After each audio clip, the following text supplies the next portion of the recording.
Good morning. I would like to call the meeting to order and welcome everyone in attendance. The committee has under consideration the estimates of the Ministry of Labour and Immigration for the fiscal year ending March 31st, 2023.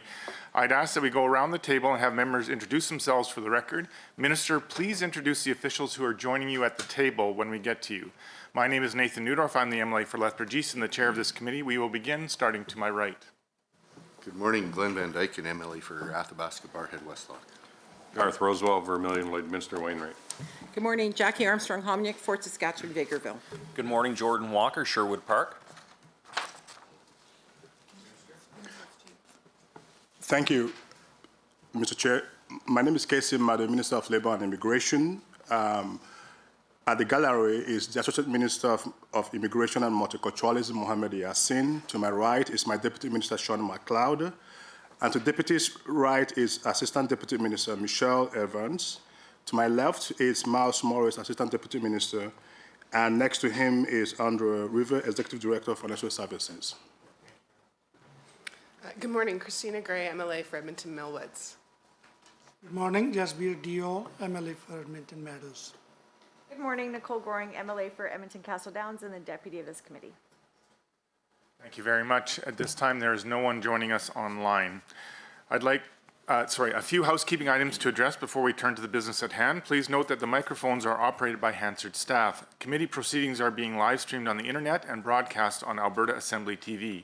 The audio and video stream and transcripts of meetings can be accessed via the Legislative Assembly website. Members participating remotely are encouraged to have their camera on while speaking and their microphone muted when not speaking. Remote participants who wish to be placed on the speakers list are asked to email or send a message in the group chat to the committee clerk, and members in the room are asked to please signal the chair. Please set your cell phones and other devices to silent for the duration of the meeting. Speaking rotation and time limits. Honourable members, the standing orders set out the process for consideration of the main estimates. A total of 3 hours has been scheduled for consideration of the estimates for the Ministry of Labour and Immigration. Standing Order 59.01 Subsection 6 establishes the speaking rotation and speaking times. In brief, the Minister or a member of Executive Council acting on the Minister's behalf will have 10 minutes to address the committee. At the conclusion of the Minister's comments, a 60-minute speaking block for the official opposition begins, followed by a 20-minute speaking block for independent members, if any, and then a 20-minute speaking block for the government caucus. Individuals may only speak for up to 10 minutes at a time, but time may be combined between the member and the minister. After the rotation of speaking time will then follow the same rotation of the official opposition, independent members, and the government caucus. The member and the minister may each speak once for a maximum of 5 minutes, or these times may be combined, making it a 10-minute block. If members have any questions regarding the speaking times or the rotation, please feel free to send an email or message to the committee clerk about the process. With the concurrence of the committee, I will call a 5-minute break near the midpoint of the meeting. However, the 3-hour clock will continue to run.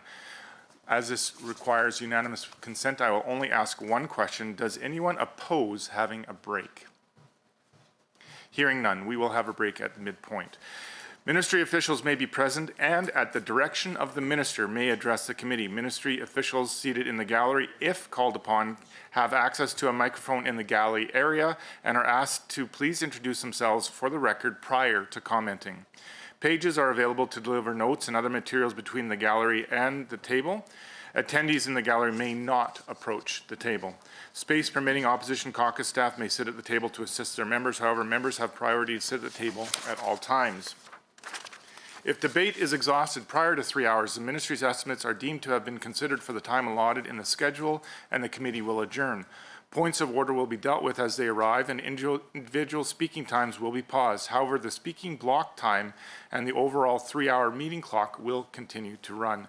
Any written material provided in response to questions raised during the main estimates should be tabled by the minister in the Assembly for the benefit of all members. The vote on the estimates and any amendments will occur in Committee of Supply on March 21st, 2022. Amendments must be in writing and approved by Parliamentary Council prior to the meeting at which they are to be moved.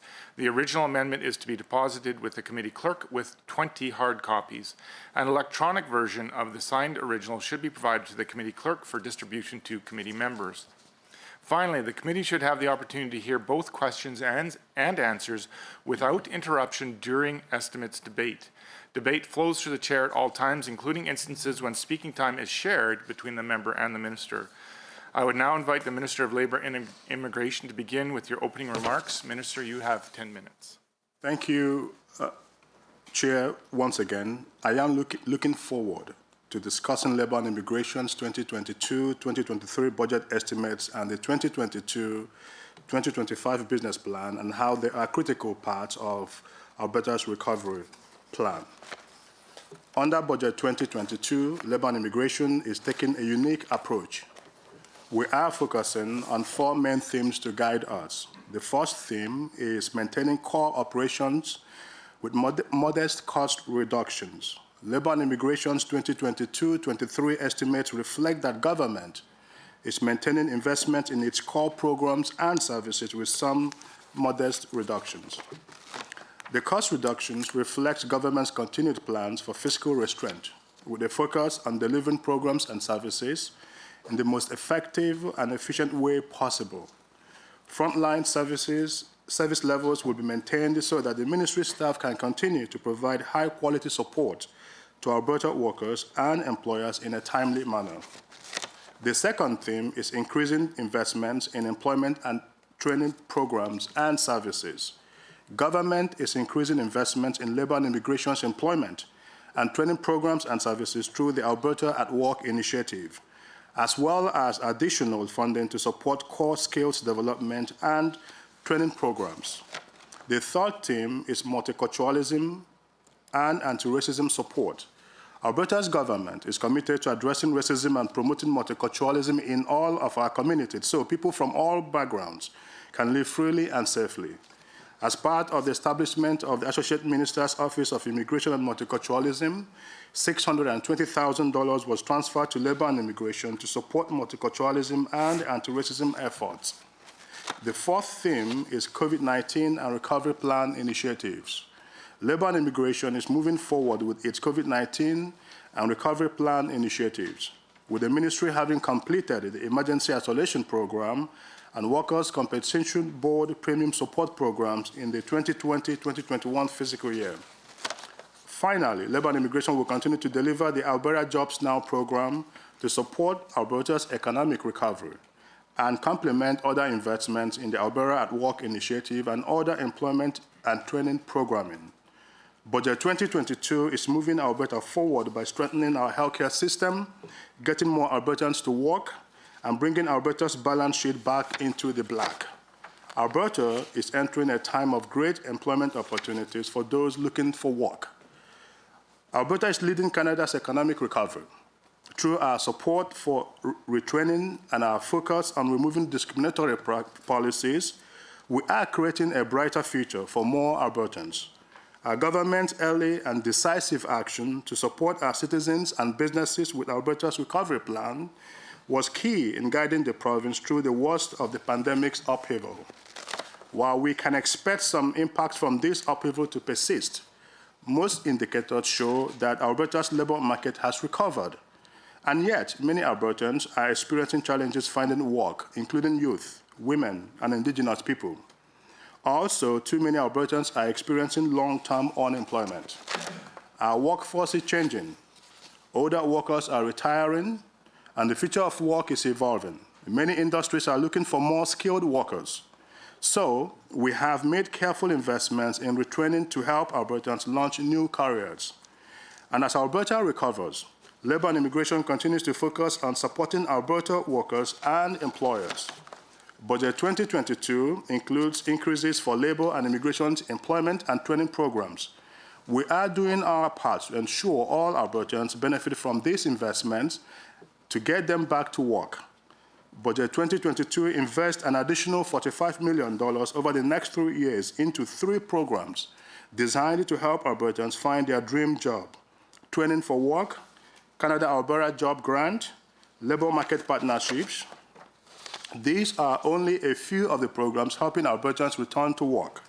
Our ministry is very proud of the Alberta at Work initiative. We will be leading this initiative with advanced education and community and social services. This initiative will help ensure all Albertans can take advantage of our economic growth and prosperity and find opportunities to build their skills, pursue their passions, and support themselves and their families. We are working hard to ensure no Albertan is left behind. Labor and Immigration is investing $79 million over the next 3 years to support workers with skills development, training and wage programs, as well as enhanced labor market information. Over the next 3 years, more than 35,000 Albertans will benefit from these skills development programs, and we will not stop there. Our government will continue looking for better ways to support our workers and will adjust these programs and their funding as needed. The 2022-23 budget also includes almost $98 million for the Alberta Jobs Now program.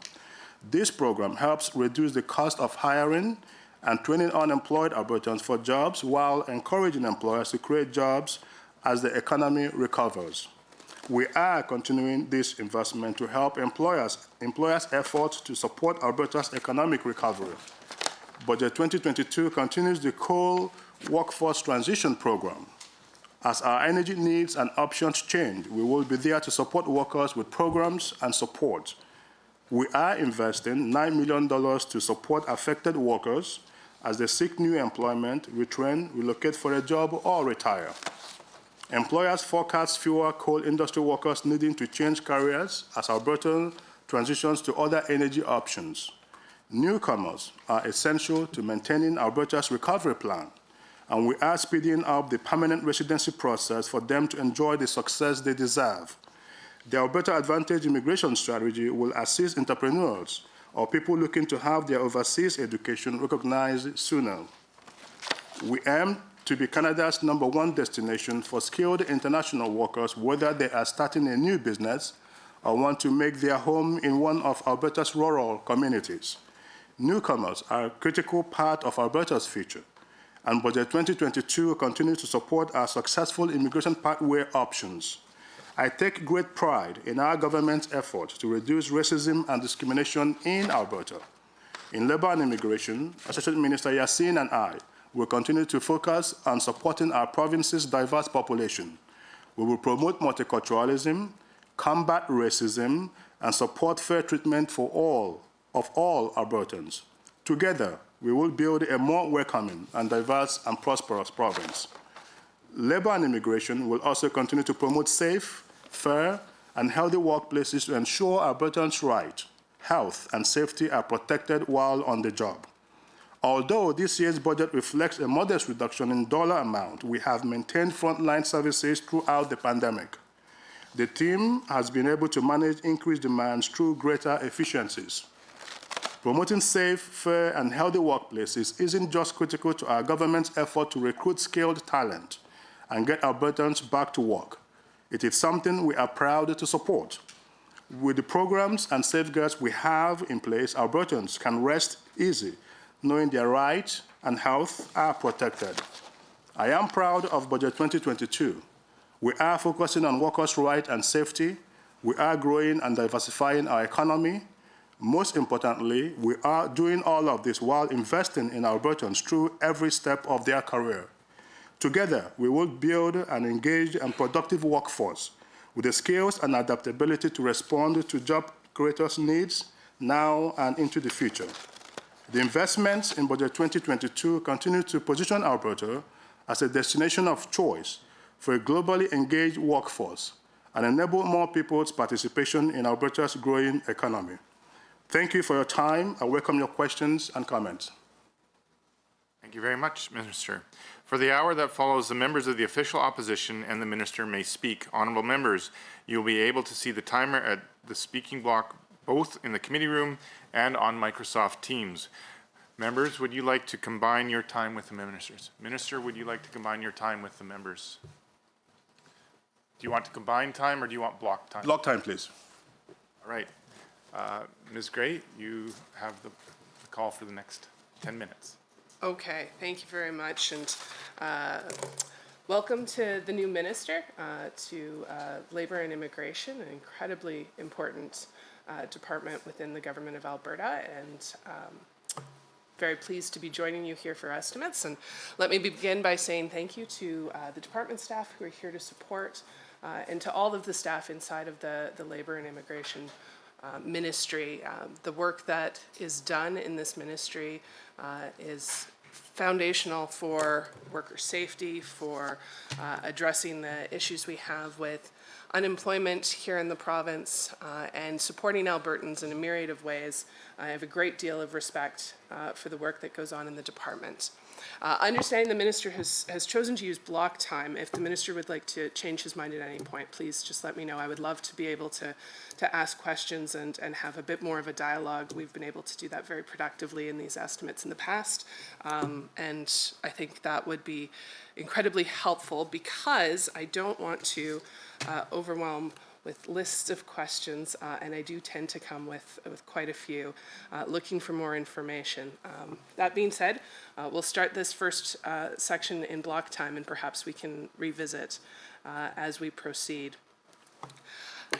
One of the premier initiatives under Budget 2022 is the Alberta at Work initiative.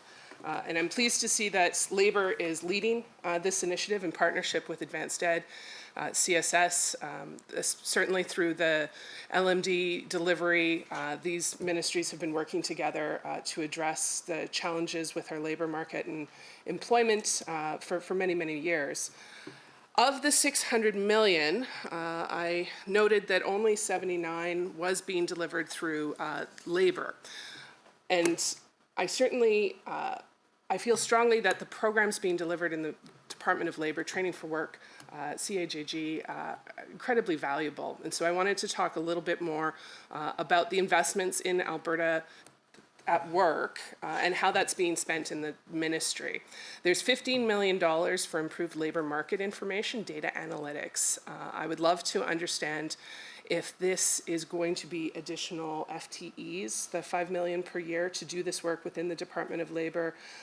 Is data analytics perhaps acquiring technology or using consultants to acquire access to data others are gathering? There are many different ways this could be used to support the decisions being made by the Government of Alberta, and I hope to understand more what those $5 million are for. So we'll call that question one.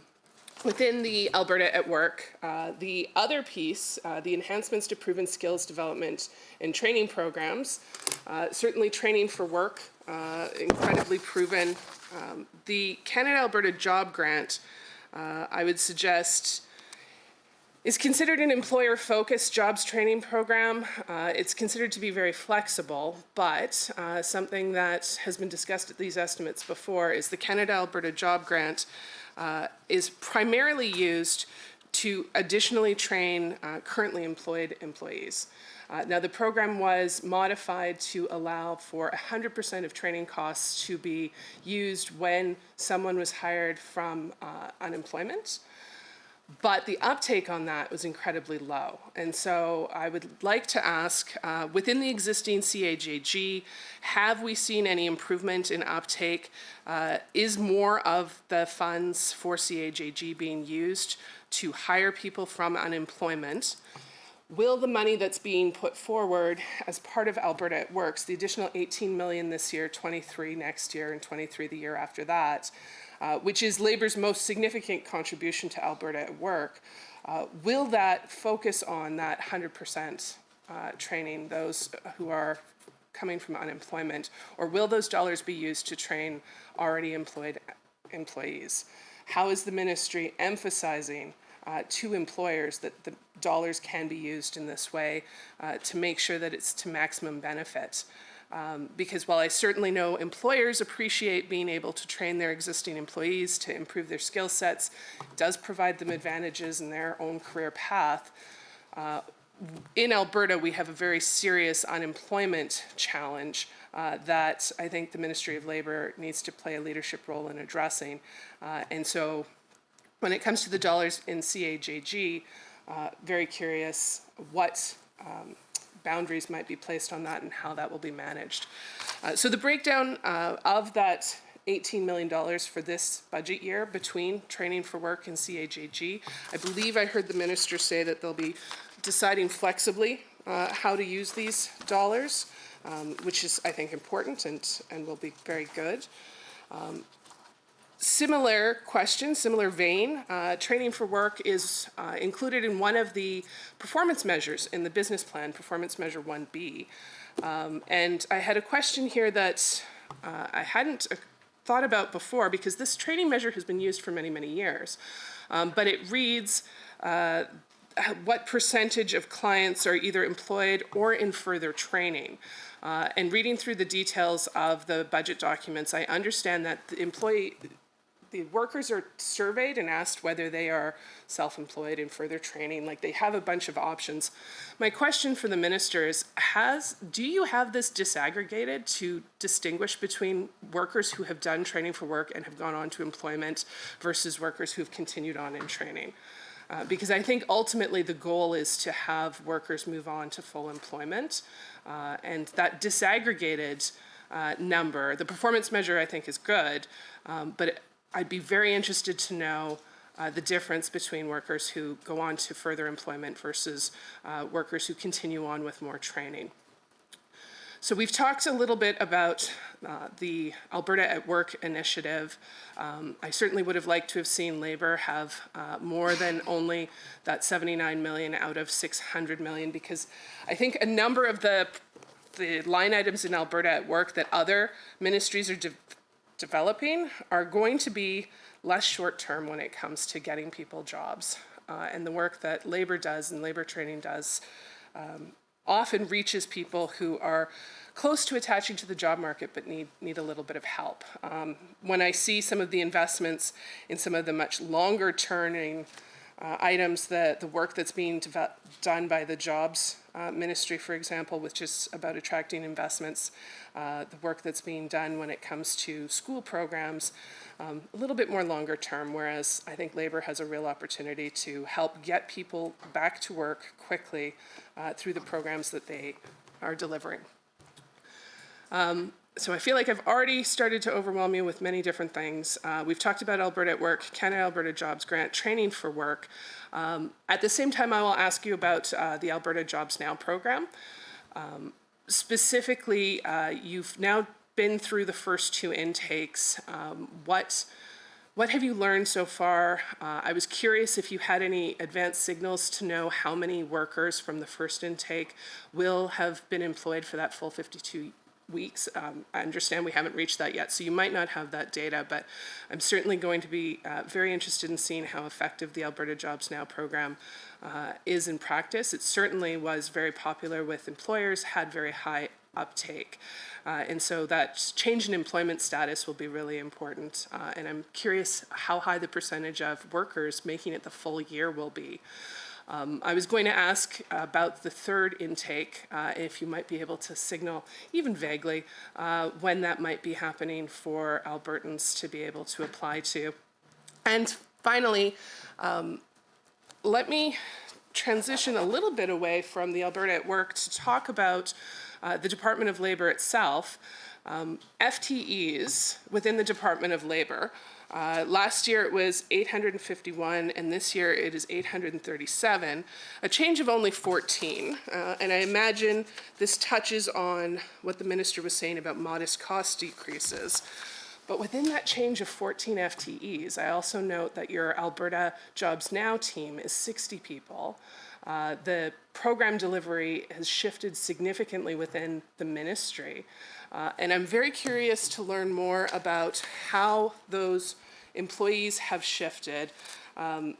Is it because there's significantly fewer within the strategy and policy division? I noticed that there were a number of manager, director positions vacant when I was reviewing the contact directory. And specifically, the increase in staffing within the workforce strategy. So although when it comes to FTEs, the change is only 14 people, it appears there's been a lot of movement within the ministry, and I'd like to better understand where we maybe have reduced some of the work that's been happening with the ministry in order to staff Alberta Jobs Now. Thank you very much. Minister, you have up to 10 minutes to respond. Thank you, Chair, and thank you, Member Gray, for your questions. Yet you've touched upon several topics that are relevant to my department. You began with the Alberta at Work initiative, and training for skills employment, the Canada-Alberta Job Grant. You have a few questions there. You touched upon the Alberta Jobs Now program and the Alberta Canada Jobs program as well. You ended your question or comment with the FTEs within the Department of Labor and how that impact the Alberta Jobs Now team. Let me begin with the Alberta at Work program. Although Alberta's labor market has largely recovered from the pandemic, we recognize that there remains challenges such as labor shortages in key sectors, youth unemployment, barriers to entry for underrepresented groups, and significantly increased long-term unemployment. A slow-growing and aging population will also constrain Alberta's workforce and lead to a greater reliance on interprovincial and international migration to fulfill our labor market needs. To support the development of Alberta's workforce, Alberta's government is investing more than $600 million over 3 years in new strategic investments to assist Albertans, no matter where they are on their career path, in participating in labor market with jobs that support their aspirations and improve their lives. Now, building on existing strength, the Alberta at Work will help individuals develop new skills, attract talent to the province, and encourage all Albertans to participate in the labor market. Budget 2022 announced an additional $605 million to support labor market development, attraction, and retention initiatives. These initiatives will focus on building foundations for learning, developing skills, attracting investments and labor talents to Alberta, supporting employment seekers, and providing support to advance careers. Labor and Immigration has also worked closely with Jobs, Economy and Innovation, Advanced Education, Community and Social Services, and the Treasury Board and Finance to develop a path forward for labor market attraction and retention. Alberta is currently faced with a paradoxical problem of persistently high unemployment rates, coupled with labor shortages in some sectors. Alberta at Work will support both reskilling and job placement support for the chronically unemployed, while addressing skills challenges for businesses lacking qualified workers. Now, in terms of some of the impact of this important initiative, as you rightly noted, $79 million in investment over three years will support workers with skills development, training, and wage programs. Now, a bit of a background on this particular program. Alberta's labor force is undergoing significant transition due to the combined impacts of shift in oil and gas prices and COVID-19 pandemic. This impact resulted in elevated long-term unemployment and many employers struggling with finding workers with the skills that they need. Now, a bit of an overview here. Alberta at Work has 5 key pathways to support Albertans. First, building foundations. Alberta's approach must recognize and adapt to emerging trends. Increased automation and digitization, globalization and remote work, green technology and aging population, continued urbanization and migration all have the potential to significantly transform Alberta's economy in the future. Second, developing skills. Developing skills is critical to addressing existing gaps in our labor market. Third, seeking employment. Assisting those seeking employment is essential to addressing Alberta's existing unemployment pressures and will also help address emerging labor supply challenges. Fifth, advancing your career. Shift in the nature and structure of work are driving the need for diverse and adaptable skills. So enabling employers and employees to fulfill emerging needs by supporting them in tough times is critical. And lastly, workforce and investment attraction. Attracting investment to our province will be critical to create jobs for Albertans. Now, in terms of the funding breakdown, as I noted before, Budget 2022 included $79 million over the next 3 years. Proven skills development and training programs would have $64 million over the next 3 years. 2022-23 budget, $8 million in training for work and $10 million in the Canada Alberta Job Grant. 2023-2024 would have $15 million in training for work and $8 million in Canada Alberta Job Grant. And then finally, 2024-2025 would have $18 million in training for work and $5 million in Canada Alberta Jobs Grant. Now, I also want to talk about, you referenced this, talk about the data analytics that have been devoted $15 million, and here are the breakdowns, beginning with budget 2022-2023, the fiscal year 2022-2023. $5 million in program review and labor market information related initiatives. For fiscal year 2023-2024, $5 million in program review and labor market information related activities. And then finally, 2024-2025, $5 million in program review and labor market information related activities. You also talked about, I'm going to, from there, talk a little bit about the Canada Alberta Job Grant. Now, the Canada Alberta Job Grant helps more Albertans get the training they need to reskill or upskill now and into the future. In 2021, by temporarily expanding the program routes, more Alberta workers had the opportunity to gain the skills needed for businesses to grow and diversify. Alberta businesses can apply online to receive support financial assistance to help workers access mandatory training and training for family members and people who are sole proprietors. This program supports Alberta's recovery plan by helping ensure Alberta's workforce has the skills needed now and in the future. Now, in mid-February 2021, Alberta expanded the eligibility under the program. Eligible trainees can now include employed family members of eligible employers, business owners, incorporated, unincorporated, or sole proprietor and partnership with 4 or less employees are now eligible to train themselves. More flexibility was also created for eligible training.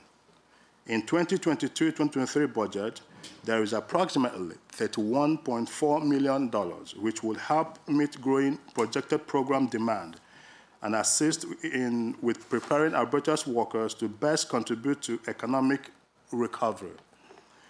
Now, in 2020-2021, the same program allocated $17 million in funding, including oversubscription for more than 5,000 applications, resulting in over 13,200 training courses for almost 6,900 Albertans, unique trainees, through and around 2,000 unique employers as well. Now, this program can also be used to train both employed and unemployed. And we are still making decisions with respect to employers.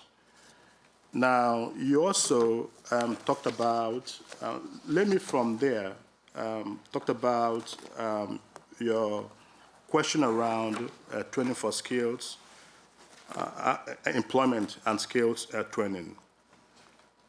As our economy recovers, we must ensure Albertans can adapt to changing times and gain the skills that they need.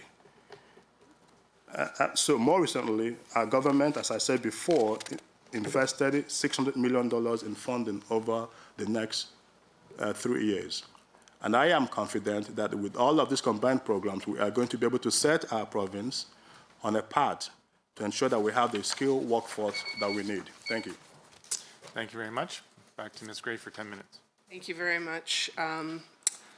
Respectfully, Minister, I only gleaned a few pieces of information new to me or that was in response to questions from your response.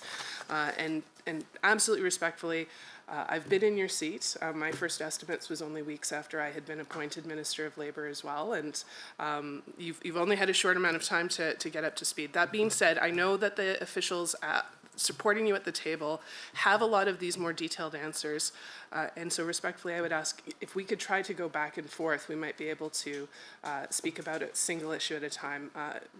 Would you be willing to try that? No. I would prefer the block time. Okay. Then I will just have to proceed and put as many questions as I can on record with the request if the department would endeavor to, for the more specific numbers-based questions that the minister is unable to respond to at the time, if perhaps there could be follow-up. That would be fantastic. I heard, so the response that I heard that directly answered one of my questions was the breakdown of the Alberta at Work funding when it came to enhancements to proven skills, training for work starting at 8 million, ramping up to 15 and then 18. I imagine that's because, of course, training for work isn't something you can just turn on. We need to make sure that there's program delivery operators, and we need to partner with people to make sure that that's set up. So I'm very pleased to see that it is weighting higher towards those training for work programs in the outer years. I think that's fantastic. For the Canada-Alberta Job Grant, you did reference the 6,000 Albertans, unique trainees, in the past year. I want to emphasize that a key question I have is how many of those were unemployed Albertans? Is the Canada-Alberta Job Grant doing the job? Is it the effective tool to help unemployed Albertans attach to the job market? Or is it continuing, as it always has been, to help employers train existing employees, which, while there are absolute merits to be debated for that, does not help Alberta solve the problem that the Alberta at Work initiative is claiming to solve. And so when it comes to the development of the 10, then 8, then 5 million in the Canada-Alberta Job Grant going forward, can there be mechanisms that require that 100% training cost because someone is hiring someone unemployed? That is going to make a real difference if we think we can get the uptake. If Canada-Alberta Job Grant isn't the tool, then continuing to emphasize training for work, I think, will be important, and it would be good to see even more emphasis placed on that programming. Minister, when it comes to the department and the structure of the department and where people are working, I'll just repeat the question that I had. Year over year, we're seeing a 14-person decrease, which, again, does not seem significant. However, within the department, there have been massive changes to where people are working within the different branches. As an example, the Alberta Jobs Now has a 60-person team now, and so those are employees within labor or FTEs within labor that would have been allocated somewhere else, and so that has shifted. Speaking of the people who work within the Department of Labor, I'm curious to know how you are measuring current workloads and whether the decrease in FTEs is through attrition, how that is being managed. Certainly, as you continue to develop your Alberta at Work initiatives and you work to solve the challenge we have in this province, which is very high unemployment right now, you have a wealth of knowledge within your department. So if you haven't had the opportunity to meet some of the fantastic people within your teams, your industry workforce specialists, your workforce consultants, people who are boots on the ground talking to employers in different regions of the province, I certainly encourage you to do so. And I know that the labor portion of the Alberta at Work training is in good hands if the policy decisions can be made in the right place. Now, overall budgets for labor, I see roughly an overall 2% decrease. That being said, whenever I see decreases in the labor budget, I'm reminded that labor is driven by a lot of dedicated revenue. There's a lot of flow-through funding, whether it is the WCB money that funds OHS, whether it's the LMD money that funds training, that cannot be cut. So when I see an overall decrease of 2%, I know that that impacts labor in a fairly strong way. So if you're able to tell me, I couldn't find it easily reviewing the documents, but what is either the percentage of the amount of dedicated revenue when it comes to the Labour Ministry in the 2022 business year? As well, we see that 2% decrease, but my understanding is that the Alberta at Work funding should have been incremental, should have been new funding. So although we see a 2% decrease, in theory that 18 million should have been shown as a bit of an increase.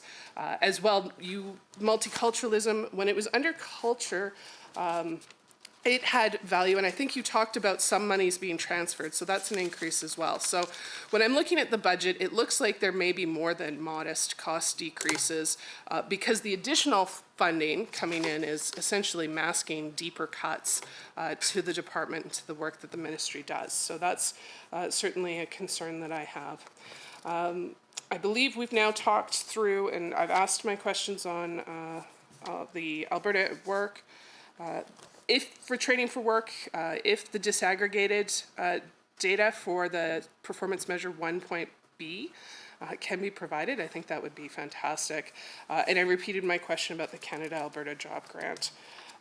So let's move on to a few other topics.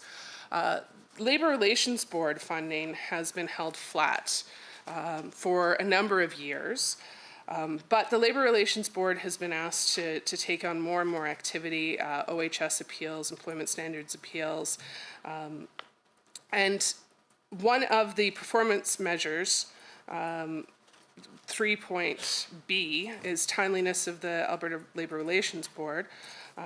My concern is I'm starting to hear from people that there are delays in hearings when it comes to certification and decertification applications.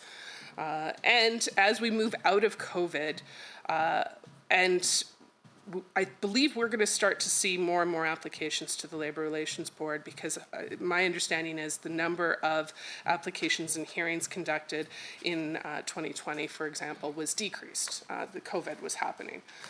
So with the budget being maintained as flat, I'm wondering if the Labour Relations Board has any concerns about being able to meet timeliness.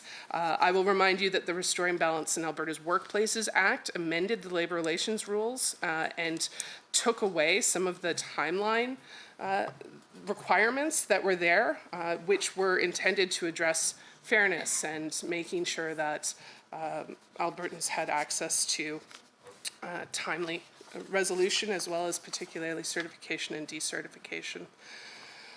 Let's talk about, we've got about 2 minutes. I'm going to throw some occupational health and safety questions at you, Minister. Specifically, one of the things we've been able to talk about at these estimates in the past is the ratio of officers to employers within the province of Alberta. It's an important metric that can be used to measure the frontline staffing for occupational health and safety to other jurisdictions. And so I suspect, Minister, you may have at your disposal a table that would talk about the current ratio in Alberta as well as in some of the other provinces, and I would love to know that.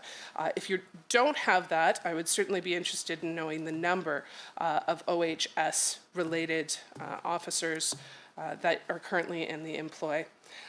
As well, in the business plan, you have included the number of inspection field activities. I'm always interested to know how the department is, and certainly we see an increase in field activities in 2020.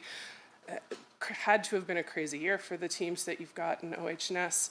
I'm curious about the proactive inspections side of the work that's being done. How was that impacted by COVID? If you have the number of proactive inspections, I was also going to ask about the prevention initiatives because the last annual report was put out in December of 2020. And so when it comes to proactive inspections and when it comes to the prevention initiative, I wondered if during COVID that initiative has been able to continue. On occupational health and safety, I also was interested in the 3-year code review plan and understanding where. Thank you very much. Minister, you have up to 10 minutes to respond. Thank you so much, Chair and Minister, for your questions.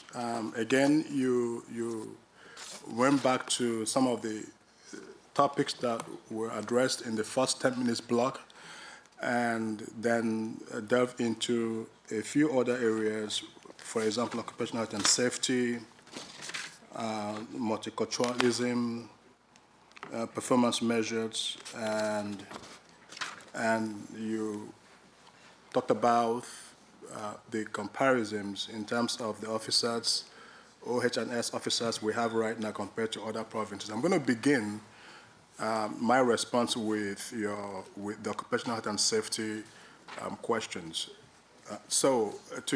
For viewers out there, the work of this particular division of my ministry is critical to keeping Alberta workers safe and ensure that at the end of their work, that they return safely to their families. So safe and fair, healthy workplaces help Alberta to be a more attractive and competitive place to work and to do business. Occupational health and safety laws set out minimum health and safety standards for workers to help ensure workers return home safely at the end of their shift and prevent costly lost production and downtime due to incidents. Consistent enforcement of occupational health and safety laws helps prevent workplace illnesses, injuries, and fatalities.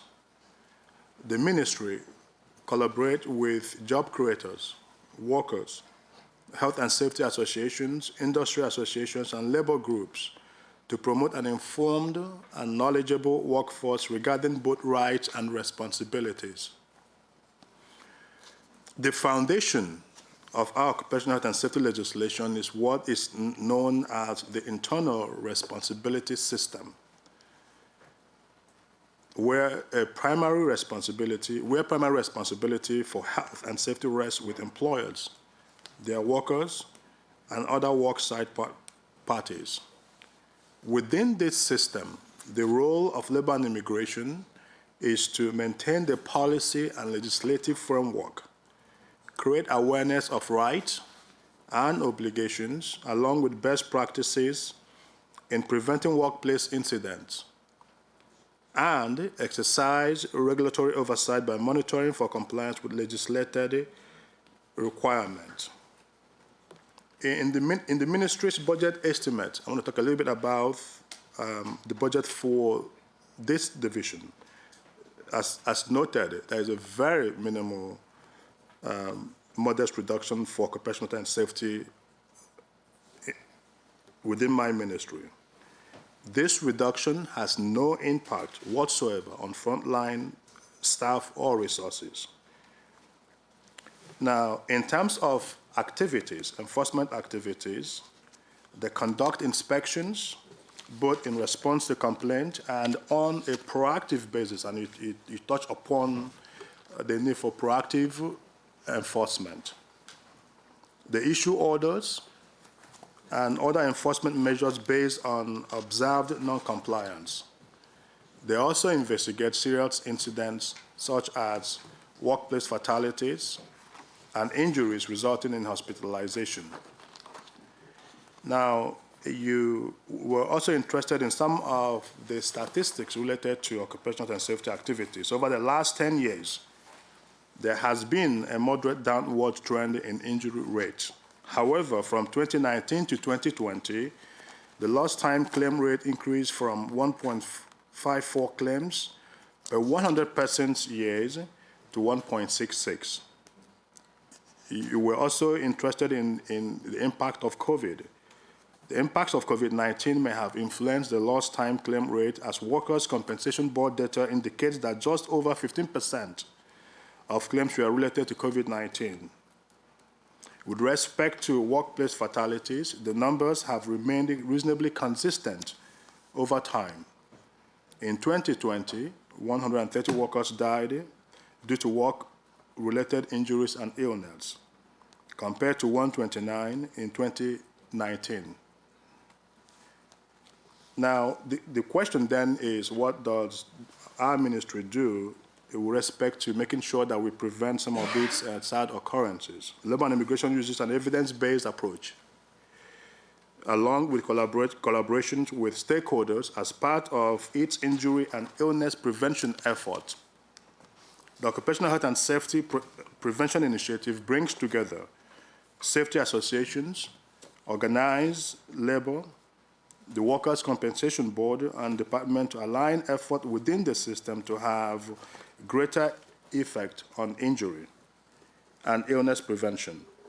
The current prevention initiative focuses on the three priority areas, and 2 priority workplace types. The 3 priority areas are musculoskeletal disorders, such as injuries resulting from repetitive use, overexertion, and lifting, slips, trips, and falls, and psychological hazards. Now, you also were looking for the data, and I'm going to have my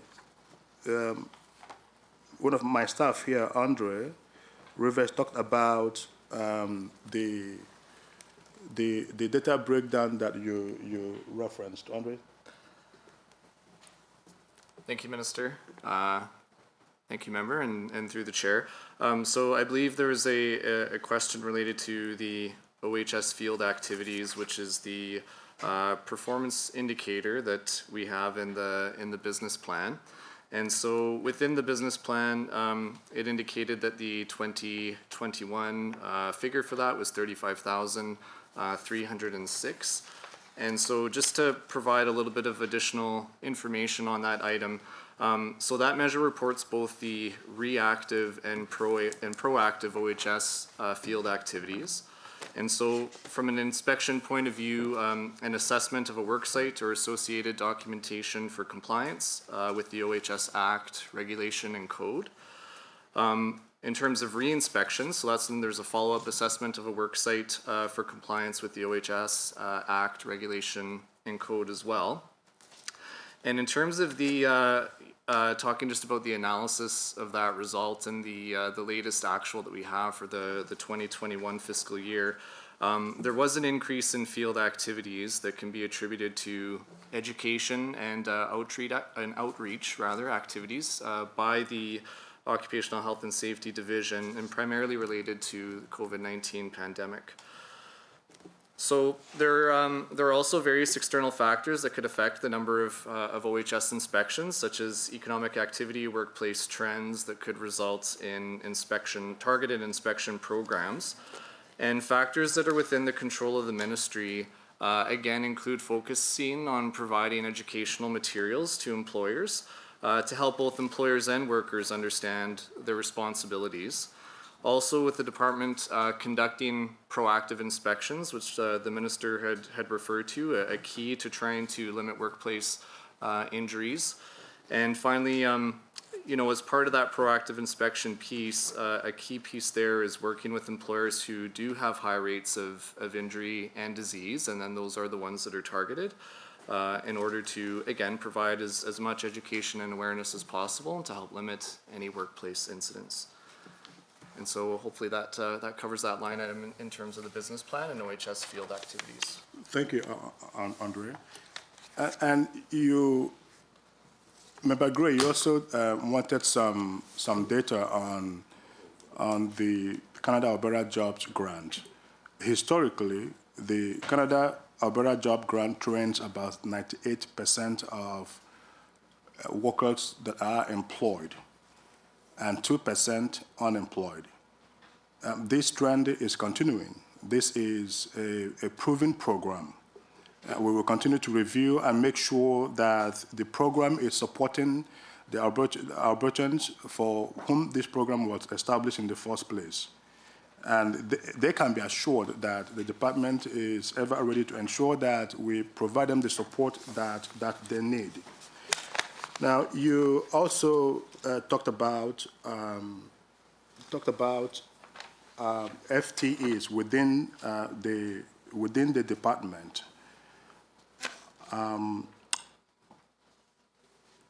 So Thank you, Minister. Back to Ms. Gray. Thank you very much. Thank you to the Minister and the Department for a couple of small items, but Minister, it is not helpful to me or to the public to hear overviews, to be described to the internal responsibility systems. I assure you, I understand what OH&S is doing and their guidelines. The estimates process for the budget, in order to serve my constituents, to do my job as the labor critic, I prepare in good faith a number of very specific questions to try to better understand what's happening, and I'm finding the block time incredibly frustrating because most of it is being used up in fluff, things that I can read on your website. I understand the lost time claims rate is increasing and is now at 1.66. I had thought that COVID-19 might be a confounding factor there, and you confirmed that with your answers. My question is, what is the department doing to disaggregate that, to monitor in the face of COVID-19 and the need to support Albertans with WCB coverage and supports as they recover? Particularly, we know long COVID is impacting workers, and many workers were put at risk as they continue to perform their jobs in essential businesses during the pandemic. At the same time, being able to focus on our prevention initiatives and to understand what's happening with health and safety with employers in our province. If you disaggregate out the COVID-19, do we still see a rising trend when it comes to OH&S? How is the department going to manage that challenge to be able to keep a view on the long-term goals while also responding to COVID-19? The question I asked about officers per 100,000 workers was not answered, and is a straightforward measure in order to compare occupational health and safety systems to other jurisdictions. The number of proactive inspections would be helpful, understanding that the field activities include reactive and proactive. And you confirmed my understanding of the Canada-Alberta Job Grant, which is that it is used primarily 98% to train people who already have jobs. So for it to be one of the primary planks of the Alberta at Work program within the Labour Ministry, understanding training for work needs time to ramp up. But you're literally saying that of the $10 million that have been allocated in Budget 2020 for Canada-Alberta Job Grant, 2% of that will actually help an unemployed Albertan find work. That, to me, is a serious concern. I would suggest that through policy changes that you and your ministry could encourage more employer adoption, or perhaps limit employer use of this to unemployed individuals. And surely there must be levers you can pull, because continuing to train Albertans who have a job while you tell Albertans that you are working to solve the unemployment problem, there's a fairly large disconnect. So, looking through my notes, the things we've been able to touch on and not, I'm just going to continue to put on the record the questions that I prepared today. And they may be a little whiplashy back and forth, because I might as well just get them all on the record at this point. Let's talk about the Labour Relations Code and changes that were made under Bill 32. Regulations for Bill 32 were published in December, and stakeholders impacted by these regulations were given essentially a 5-month deadline for implementation. My understanding is that the minister and the department at the time promised guidance for the implementation. We're now 2 months in, and that guidance has not been provided. My question to you is, will the deadlines be potentially reconsidered, given that you are requiring major changes to stakeholders impacted by the Bill 32 regulations, but yet have not provided the guidance that you said that you would? Under employment standards, very similar to occupational health and safety, certainly interested in knowing the number of frontline staff that you're seeing in employment standards, what the trends are, was very proud to be part of the early resolution process that we put in. Very curious to know if that's continuing to help with processing times, because there were previously performance metrics to help measure processing times with employment standards complaints being completed within 180 days. I would imagine the department is still measuring these things, and I had hoped that you might be able to tell us more about how that's going, or if it's been negatively impacted by COVID and increasing volumes, which I would not be surprised to hear, how the department is continuing to find efficiencies while providing that critical support. Certainly, we've saw some improvements in the processing times from some time, but since then, the department has undergone modest decreases a few years in a row, and I'm curious how that's impacting the resolution process. You referenced in your opening comments, Minister, the unemployment rate that is quite high for youth, for women, for Indigenous peoples. Certainly unemployment is a challenge for all. I wanted to talk about this government's policy of fairly early on in your term implementing a youth minimum wage and looking at what's happened with youth unemployment in this province. Immediately after the youth minimum wage was put in place, we saw a significant increase in youth unemployment, one that was not seen across Canada, particularly if we look at our neighbours in BC and Saskatchewan. And so that indicates to me that leading up to the COVID-19 pandemic, youth in Alberta were already at risk with high unemployment. Their wage had just been decreased by the UCP government, and it did not seem to have it didn't have the impact that the UCP government said that it would with getting more youth back to work. Rather, it simply took money out of the pockets of 17-year-olds. Your ministry business plan uses the word fair quite significantly. I would be interested to know why you think it is fair for a 17-year-old to be paid less than a 19-year-old for doing the exact same work. And certainly, if your government will be reevaluating the paying youth less for doing the same work, given it has not helped them to weather the economic downturn of COVID, it has not helped get them back to work. And in fact, I would say Alberta youth are at a significant disadvantage to youth in our neighboring provinces. Ontario has recently announced new programs and supports for gig workers. What work is your ministry doing or considering to support vulnerable workers of different sectors? We talked about OHS, the ratio, the number of inspections. One thing that the department, something that has not been reviewed in quite a while, when we talk about workers' compensation coverage in Alberta, there's only about 82% of the workforce is covered. The list of occupations not covered by workers' compensation has not been reviewed in decades. This government did undertake a workers' compensation review. I asked in 2019, the minister then, if the occupations not covered by WCB would be in scope for that review, and he took that under advisement. It appears it still has not, especially being decades out of scope. There's a number of workers who do not automatically get workers' compensation coverage, which means that a workplace injury can have even more devastating impacts than just the injury. They would not be able to get the compensation and support. Employers are able to opt in, but many don't. And I think that this is something that Alberta lags other jurisdictions in not having a higher percentage of workforce covered. I'm curious about the core program when it comes to health and safety. There had been, in the past few years, some core program reviews. What is the current state? Has the core program been changed or improved to increase health and safety in this province? We talked about the lost time claim rate, and I asked a few follow-up questions. The OHS Prevention Initiative, I would have expected to see an annual report published, and I have not seen that.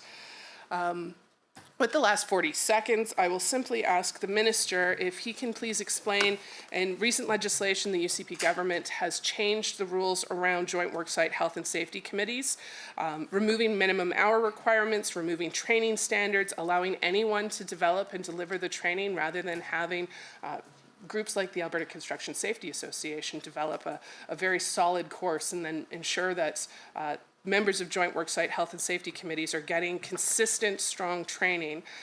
Now employers can train their own members with some very, very 3 bullets, high level details. My question to the minister is very straightforward. How does gutting that training improve worker safety? Thank you very much, Minister. You have just under 10 minutes to respond to fulfill this block of time. Thank you, Chair. There are a lot of comments here, as well as a few questions in this from Member Gray that, again, touch upon some of the issues that we've addressed before. And let me be clear. I am proud of the work that this government is doing to ensure that all Albertans who are looking for employment find good paying, decent jobs. And that really has been the focus of Budget 2022-2023. That has also been the focus of this government from day one. I recall in 2019, when this government came into office, we inherited a massive hundreds of thousands of Albertans that are unemployed, including youth. Today, Alberta has nearly recovered all of the jobs that were lost during the pandemic. 130,000 jobs were created last year. Last month alone, Alberta led the entire nation in creating jobs. We created an additional 7,000 jobs when the rest of the country were reporting job losses. And so I think, Member Gray, if there is any provable program out there, a government approach that would go a long way in ensuring that those individuals, fellow citizens who are underemployed, get the opportunity of a good paying, decent employment. It is a focus on job creation. It is a focus on our economy. It is providing the support that our employers need, creating an enabling environment for businesses to do, and employers and job creators to do what they know how best to do. And that is why we focus on the job creation tax cut. That is why we have been laser focused on red tape reduction. That is why Alberta is being praised around the country for its leadership in that particular effort. We have reduced costs on employers, and as employers and job creators gain those savings, what we are seeing is that there are jobs available for every single Albertan, those who are willing and ready to work. And we are seeing that in the number of jobs that we have created. So my hope is that all of us in elective office would understand that the best way we can help our fellow citizens to be gainfully employed is to be focused on the things that would actually get them to employment.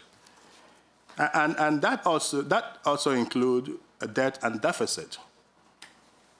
I am proud of this government being able to balance the budget in this fiscal year, something that no one thought was going to be possible from where we were in 2019 when this government took office. The last time there was a real attempt to balance Alberta's budget was in 2008.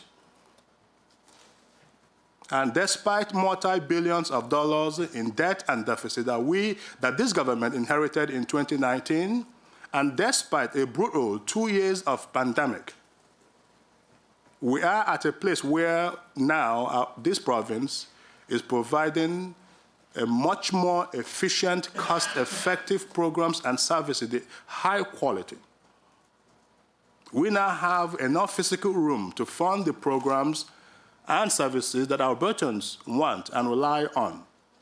We are making historic investment in healthcare.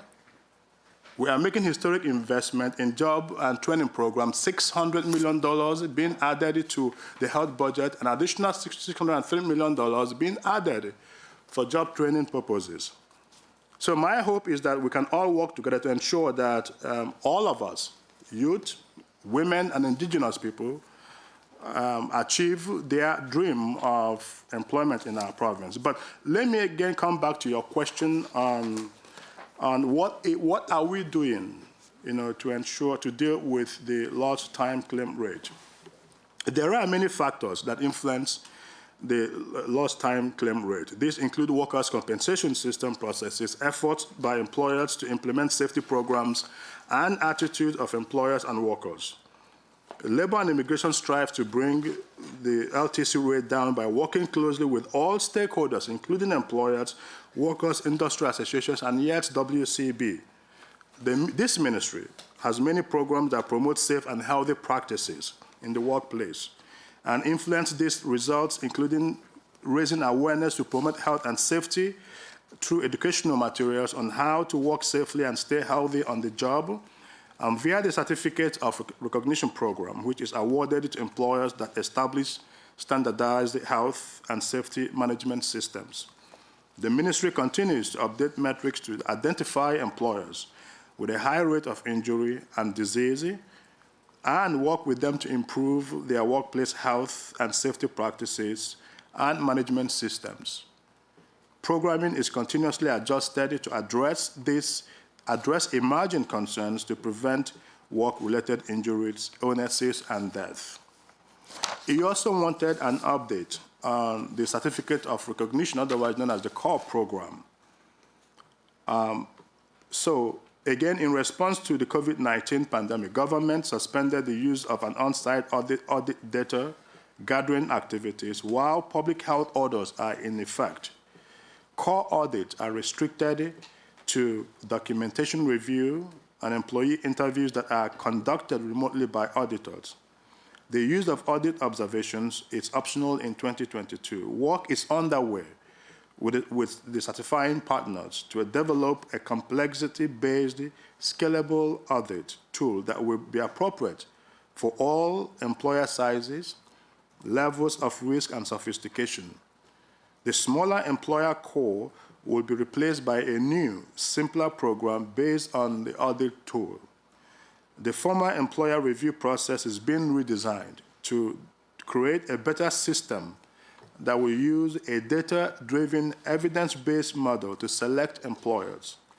The department is currently developing the Occupational and Safety Abstract. Once complete, certifying partners, rather than the department staff, will assist core holders to address deficiencies in their health and safety management systems. Now, you also talked about occupational and safety prevention initiative. Health and safe workplaces ensure workers can return home safely at the end of their shift. So, improving workplace health and safety starts with making sure workers and employers have the right information to identify and mitigate risk and hazards. Now, new occupational health and safety resources will help employers easily identify and prevent common workplace incidents and injuries before they happen. Reducing workplace injuries and illnesses is the responsibility of all worksite parties. Occupational and safety works with employers, as I said before, workers' health and safety associations. And here are some key facts that I want to put on the record. The prevention initiative was developed by Alberta Labor and Immigration. The program aims to provide an evidence-informed approach to illness and injury reduction and align occupational health and safety system partners' resources.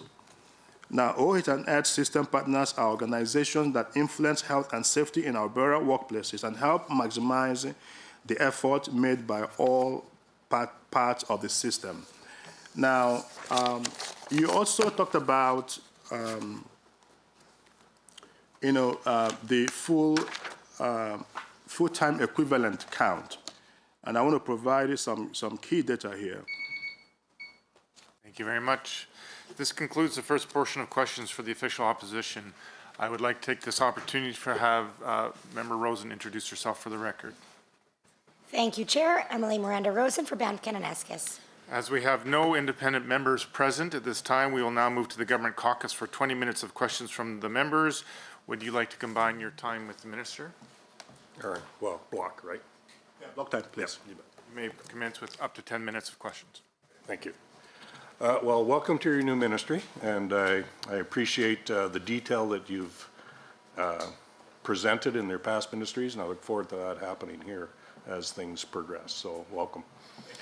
The last few years has been a difficult time for a lot of Albertans, many of whom have found themselves out of work and seeking employment due to the economic impacts of the global pandemic. This continues to be one of the most pressing issues facing our province as we embark on a road to economic recovery.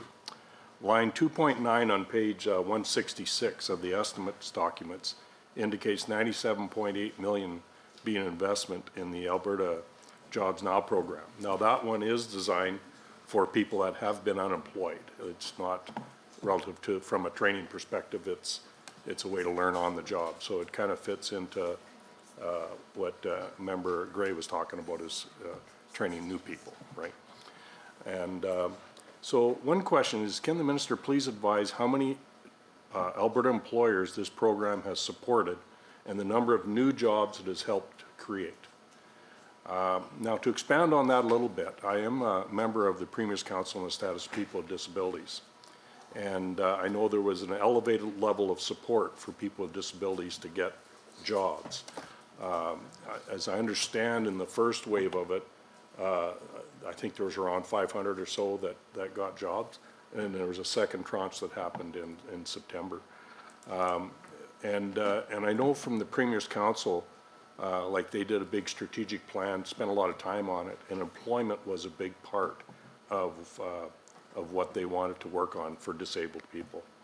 There's actually members on that committee that you know, they're unemployed and they're really smart, but for some reason they don't have jobs. So if you have the data, I wouldn't mind seeing how much the extent to which disabled people have gotten jobs, if you have it. Yeah.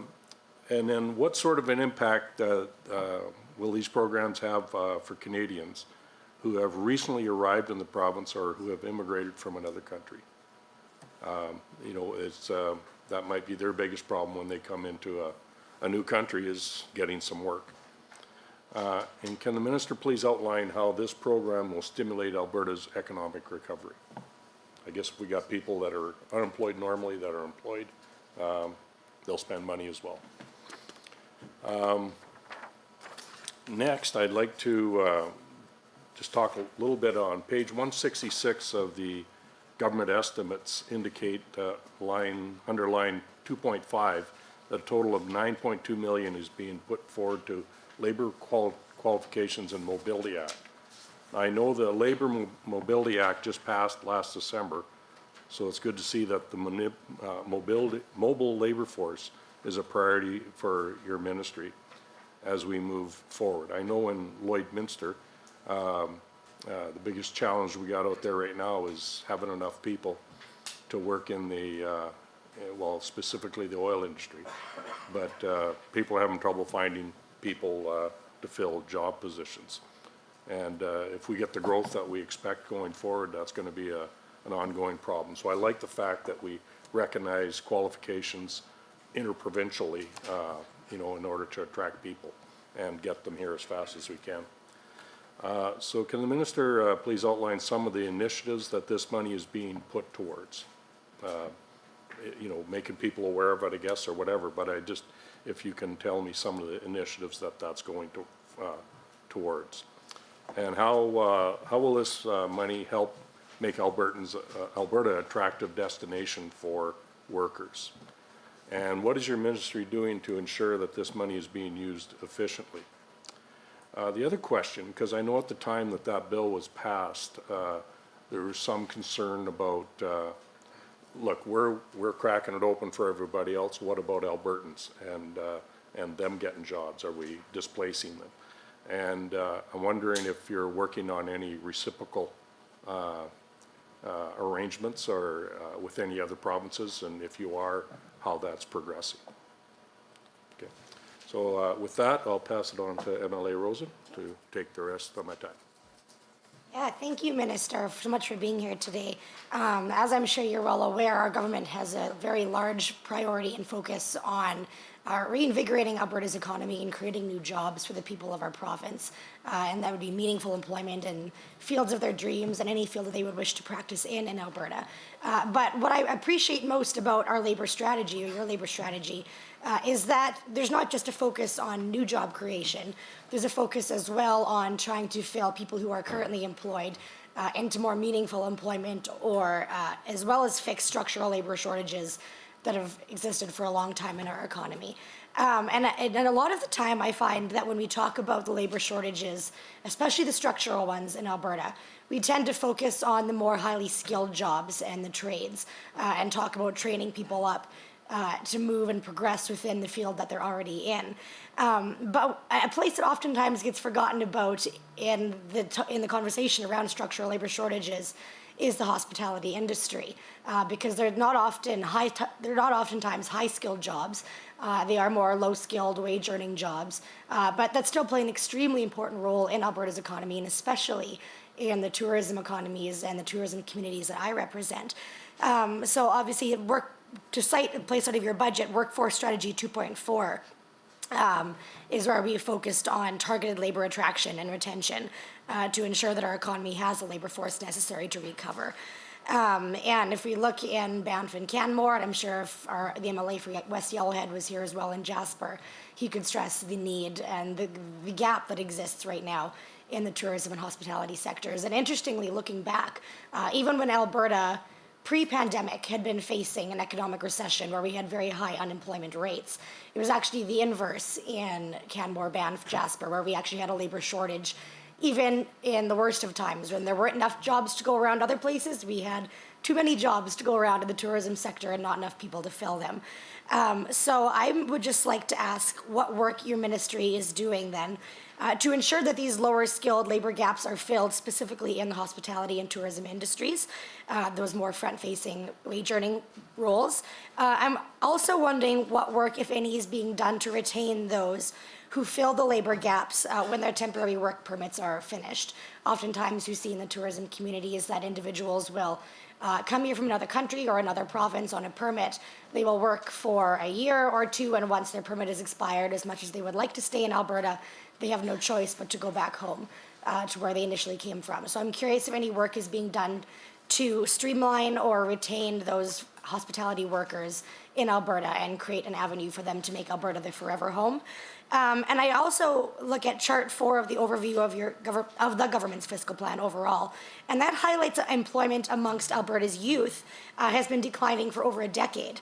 And I believe that this could also be a driving force behind the structural labor shortages, specifically in the hospitality industries.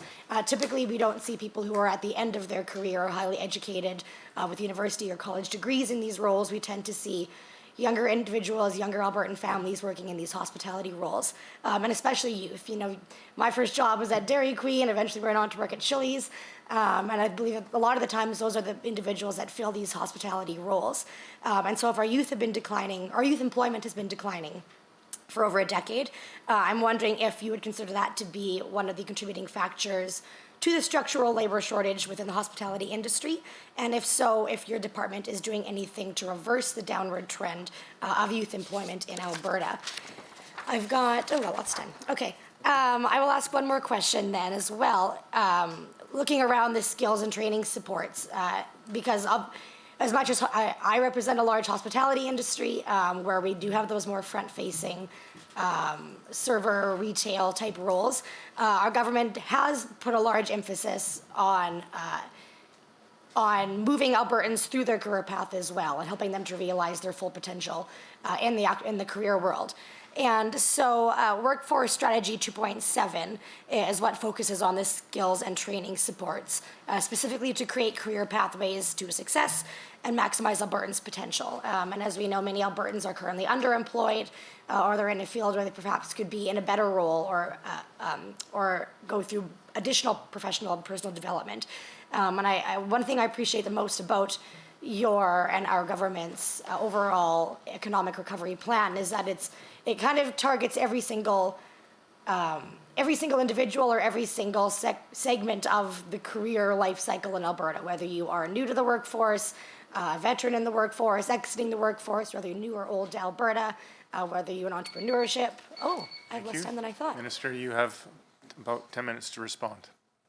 Thank you. Thank you, Chair, and thank you, MLA Roswell and Rosen, for your very thoughtful questions. Let me, both of your questions touch upon the government efforts to ensure that there is employment and job support for Albertans who need employment. And I think especially our young people, we want them to stay right here in our province, the best province in all of this country, to be able to live a full life, raise our families, build our businesses, so that in return they can contribute to the development and the social enhancement of their various communities. Emily Roswell, your first question talked about line 2.9 of page 166 of the estimates that document which indicates a 97.8 million being invested in Alberta Jobs Now program.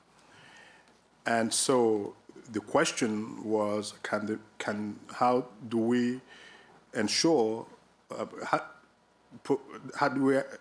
Alberta employers who benefit from this program have got the support that they need?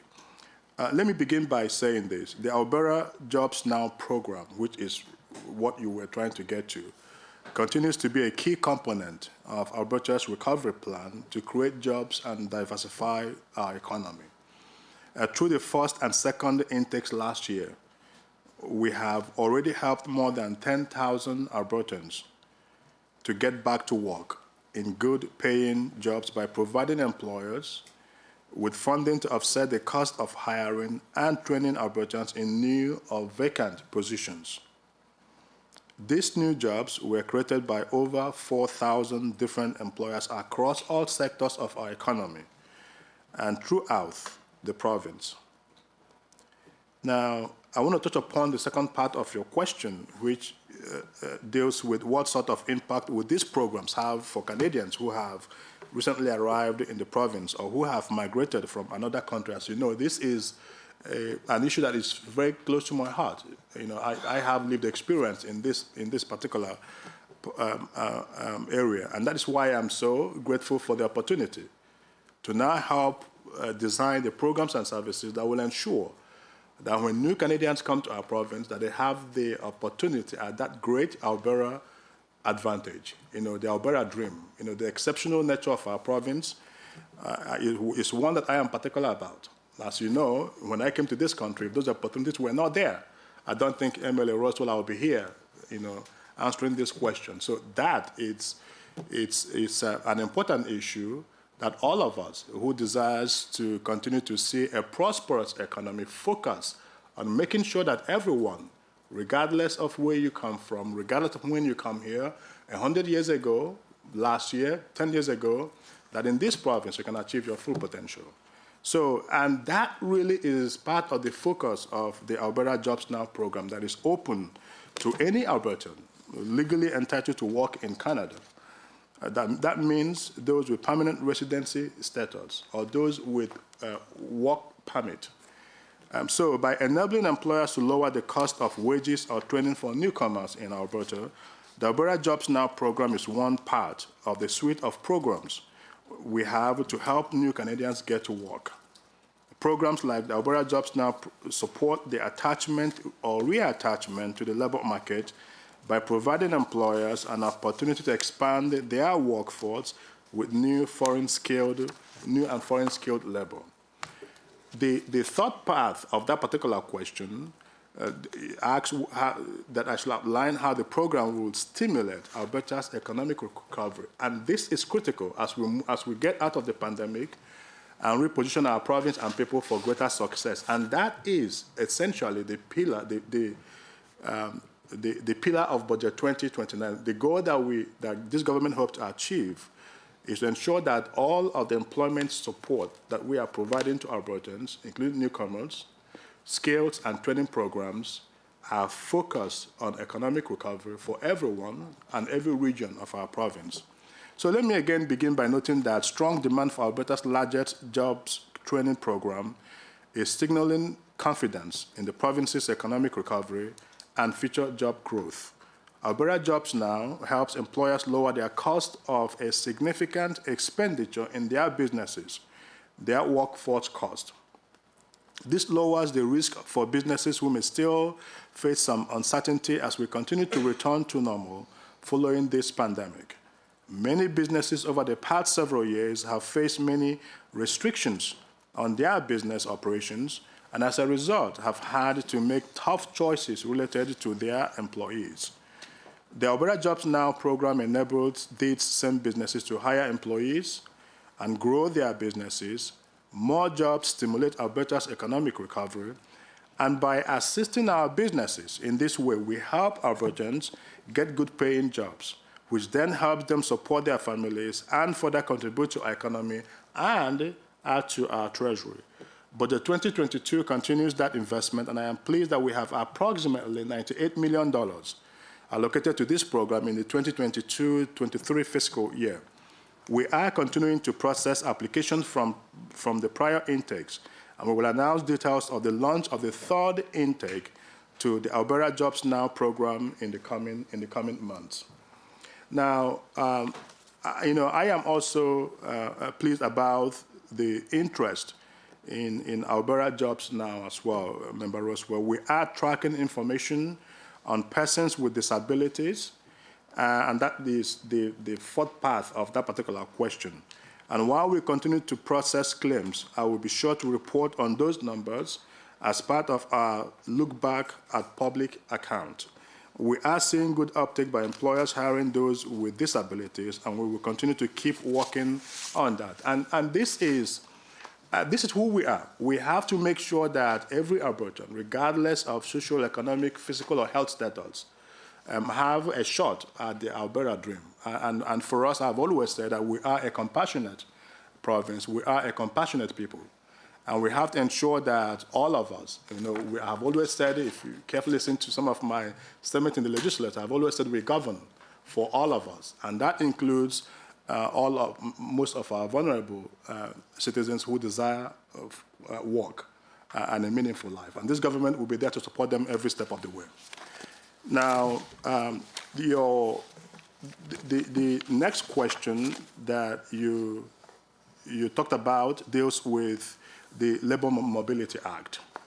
And I wanted to touch upon that briefly. Alberta's government continues to work with other Canadian jurisdictions to reduce barriers and streamline processes to get Canadians back to work. We are committed to attracting highly skilled workers from around the world and across Canada to Alberta to support economic growth and recovery.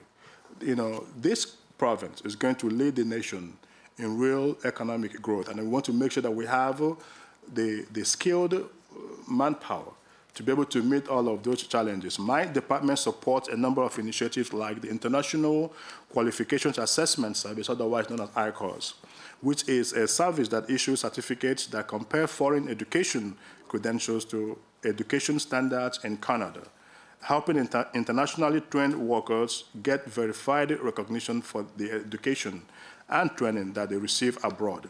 Now, I must say at this point in time, I too went through this particular program because for the federal, I was trained overseas. I was called to the bar overseas, and for the Federation of Law Societies of Canada to be able to evaluate your credentials, this program, comes in very, very handily. So this is an important program for newcomers in our province who are professionally trained overseas. Additionally, Emily Rosewell, we operate the Fairness for Newcomers Office, which is working with trade and professional licensing bodies to streamline, simplify, and accelerate foreign credential recognition with the goal of giving Albertans for licensure a clearer answer within 6 months. You will recall that one of the first acts of this government was to pass the Fair Registration Practices Act early in 2019, and that set the center stage for the establishment of this particular office. Your other question, hopefully, is reducing red tape and increasing the recognition of licensed professionals and tradespeople makes it easier for skilled workers from across the country to be able to do so. Sorry to interrupt. That concludes the government member's first block of questions. We will now move to 5 minutes of questions from the official opposition, followed by 5 minutes of response from the minister. As mentioned, members are asked to advise the chair at the beginning of the rotation if they wish to combine their time with the minister's time. And please remember that discussion should flow through the chair at all times, regardless of whether or not speaking time is combined. Ms. Gray? There's a question about the break. After this 10-minute block, we will have a break, just so we're not aligned with the other room. Sure, I can go ahead. Member Diol, please proceed. Thank you, Mr. Chair. Thank you for the time. Most of my comments will be made to the Associate Ministry of Immigration and Multiculturalism. So I would ask once again to the Minister if he wanted to share the time or he prefers to keep the block. Block time is good for me, yes. So thank you once again for the opportunity. It was initially encouraging to see the appointment of an Associate Minister for Immigration and Multiculturalism, a move that we would have expected would provide an expanded focus and mandate. But that is not the case. Previously, multiculturalism was responsible for developing strategies and policies to preserve and celebrate the unique cultures, heritage, and traditions of Albertans, and ensure equal access and full participation in social, political, and economic spheres. Now, with the move to labor and immigration, we see the scope is reduced. And previously, multiculturalism was allocated $1.845 million in the last budget. And now this has been reduced merely to $350,000. And that budget is also the total for the ministry. This reduction comes after the previous ministry failed to achieve goals or show progress on implementations, recommendations of the Anti-Racism Advisory Council of Alberta report or properly funding organization to combat racism. My question to the Associate Minister is, how do you plan to achieve your goal to develop strategies and policies to preserve and celebrate the unique cultures, heritage, and traditions of Albertans and ensure equal access and full participation in social, political, and economic spheres with this very, very limited budget?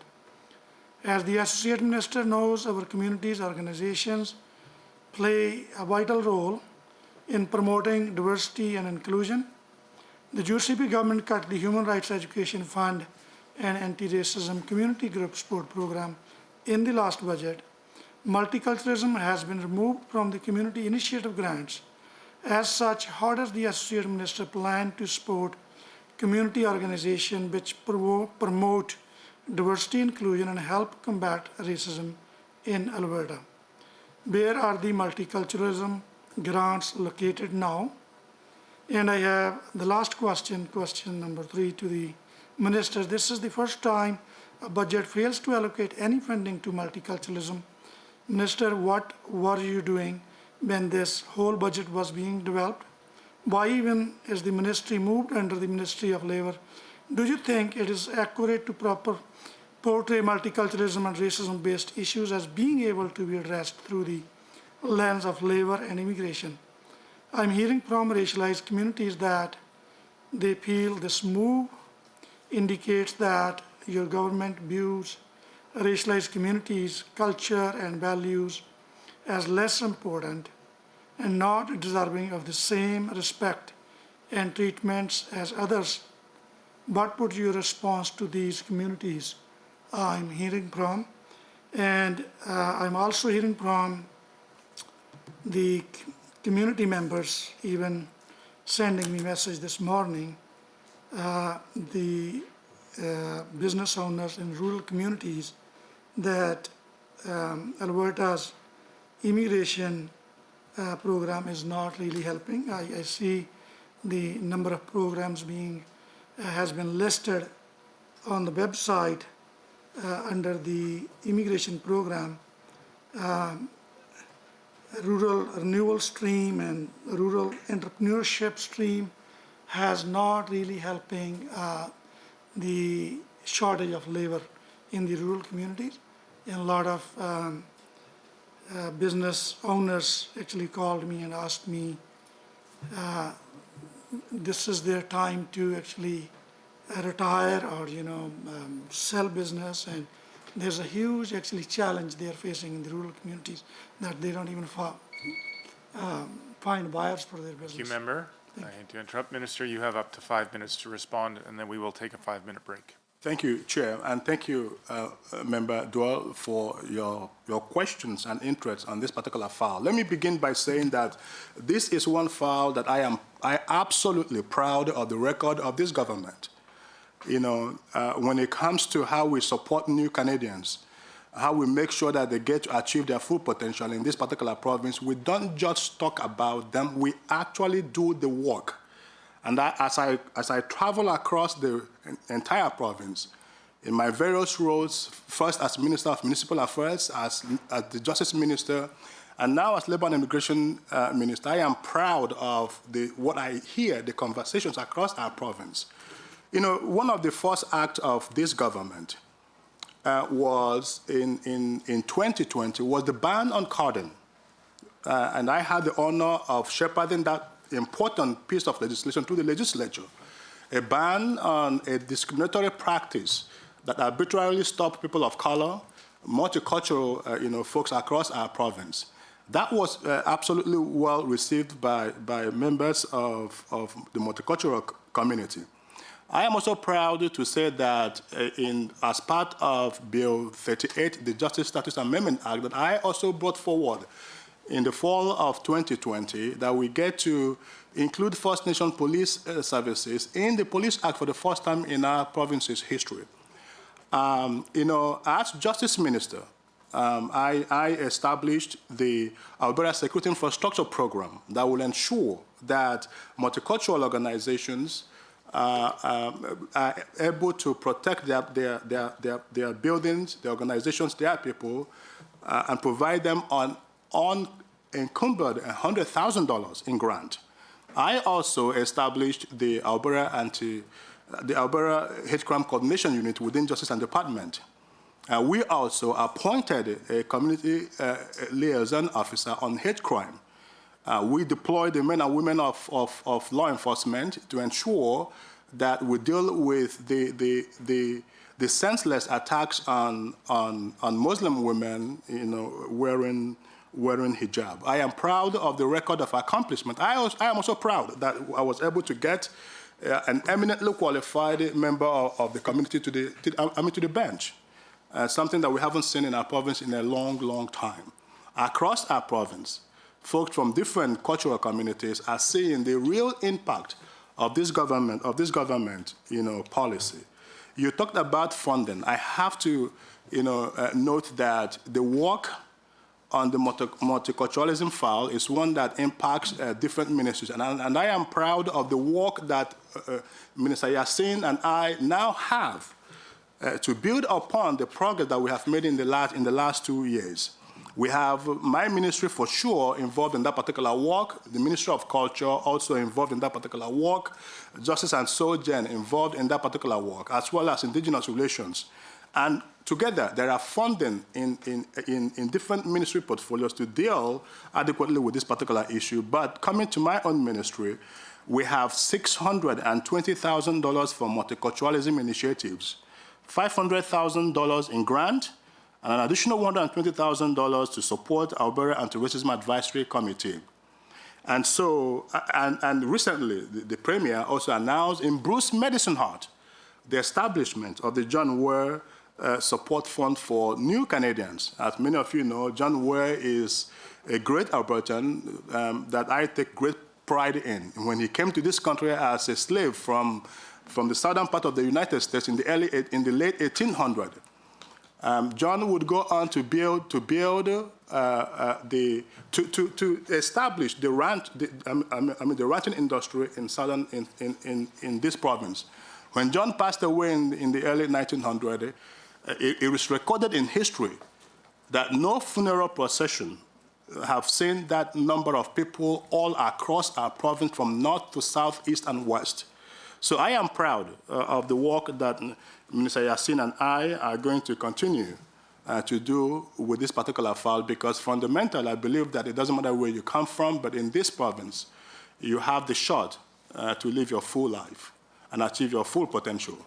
And my hope is that all of us can work together, because this is a critical piece of the focus of Budget 2022, which is to create opportunities for everyone. You know, new Canadians came here for jobs, and we'll ensure that that job is there for them. Thank you very much. We will now have a 5-minute break, coming back with independent member time and introduction. Thank you very much.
Welcome back, members. We are obligated to begin again. We do have an independent member joining us, so I'd ask him to take his time to introduce himself as we... Okay, thank you. I'll do that very slowly. Todd Lowen, MLA, Central Peace Naughty. Thank you very much, member. We appreciate that. We will now introduce back into the rotation. Again, official opposition just had their time. We go to independent member, then we'll go to government, and we'll repeat that cycle. I have taken all the notes that I can, and now we will begin with our independent member with up to 5 minutes of questions for the minister.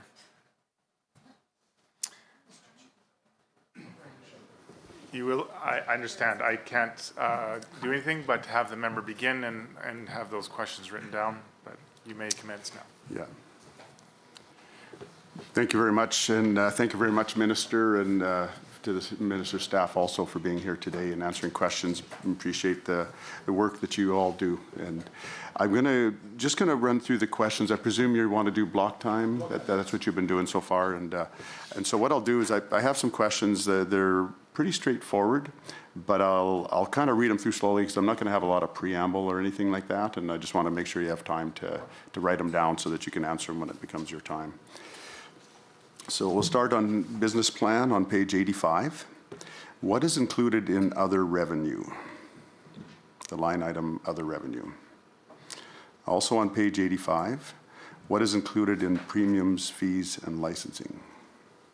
We see these line items on almost every ministry, but it's interesting to find out what is included with your ministry on these line items.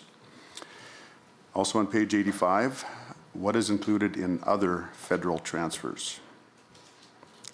And I see that the estimate is 0, so if you could explain that too.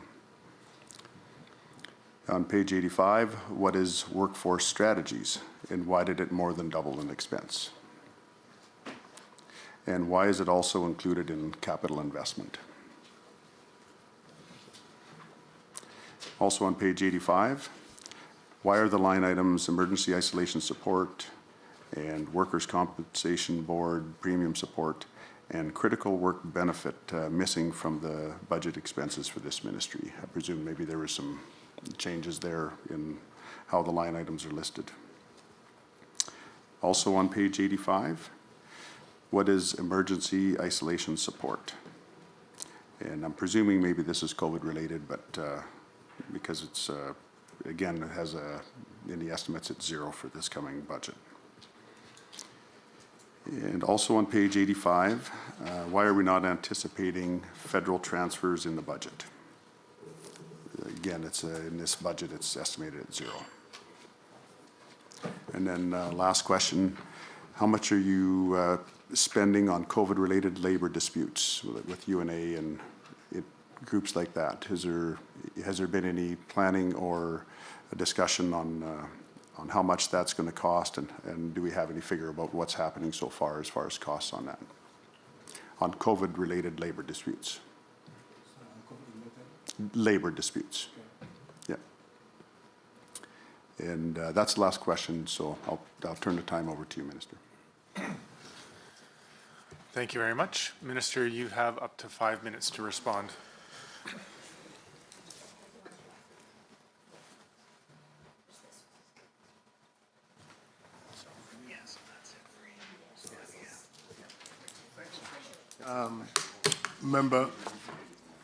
Thank you, Member Lowen. I was able to make a note of your questions. So on page 85, most of your questions come from page 85. And let me begin with order transfers. Those refers to order transfers from the government of Canada. They deal with labor market development, order transfers from the government of Canada, premiums, fees, licenses. These are recoveries from the government of Canada for federal government contribution to provincial services provided to internationally educated professionals.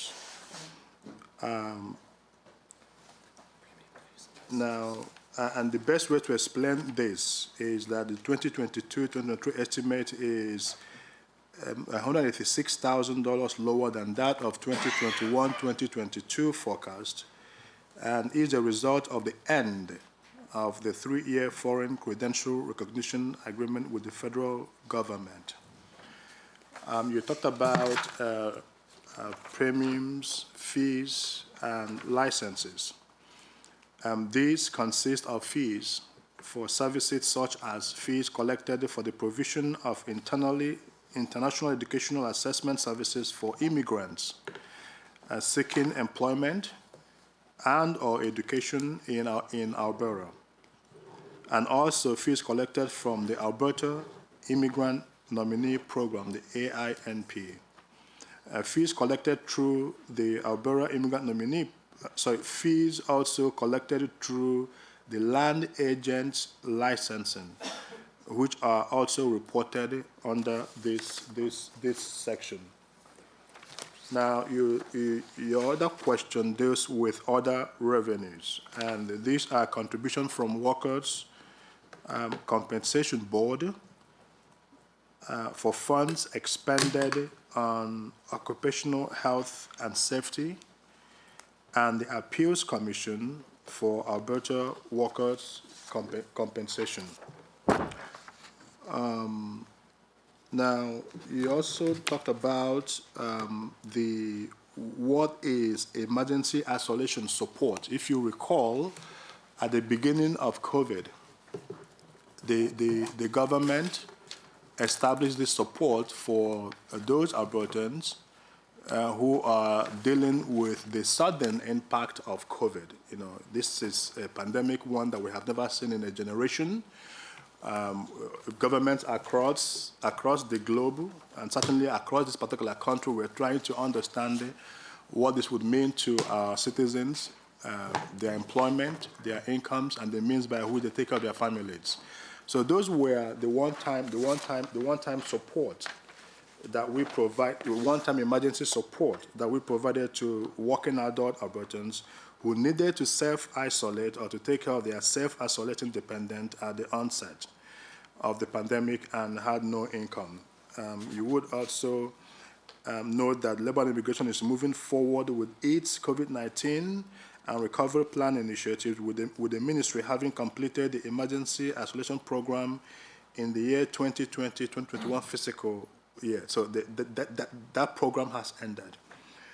Now, you also asked me to explain the critical worker benefit. And so this provides a one-time payment to critical workers through grants to their employers to recognize the risk they continue to take to support Alberta during COVID-19 pandemic. And this cut across different ministries. There was my ministry, there was health, there was community and social services. I think there was also children's services. You also talked about the workers' compensation premium support. Again, as you know, this was part of the government helping Albertans and businesses at the height of the COVID-19. Thank you very much. We will now move to the government caucus. Mr. Walker? Ms. Rosen, you have up to 5 minutes. Okay, thank you. I will be quick. I'm just going to finish the question I was about to ask last time when I realized I had 2 minutes, not 12. I just wanted to, again, highlight that one thing I appreciate the most about our overall recovery plan is that we don't just focus on new job creation for those who are entering the workforce, but we are also have such a strong focus on those who are currently in the workforce and on raising them up to meet their full potential. So Workforce Strategy 2.7 is where it highlights that it focuses on skills and training supports to create pathways to success and maximize Albertans' full potential. And I see that received a 40% increase this year, worth $15 million. So I'm just wondering if you can tell me how many individuals we forecast to support through this program. What broader impacts do we project to realize in Alberta's economy as a result of this program? And if you have any projections for how much the average income of an average Albertan might increase as a result of this this program and receiving the supports they need to move up in their current career path. And I will pass the rest off to Mr. Van Dyken. Good. Thank you. Thank you, Minister, for spending time with us here this morning and going through some of the plans that our government has been working on and is putting forward to help develop skills in individuals as they transition into new work or as they progress in their career of choice. I am going to go to page 83 on your business plan.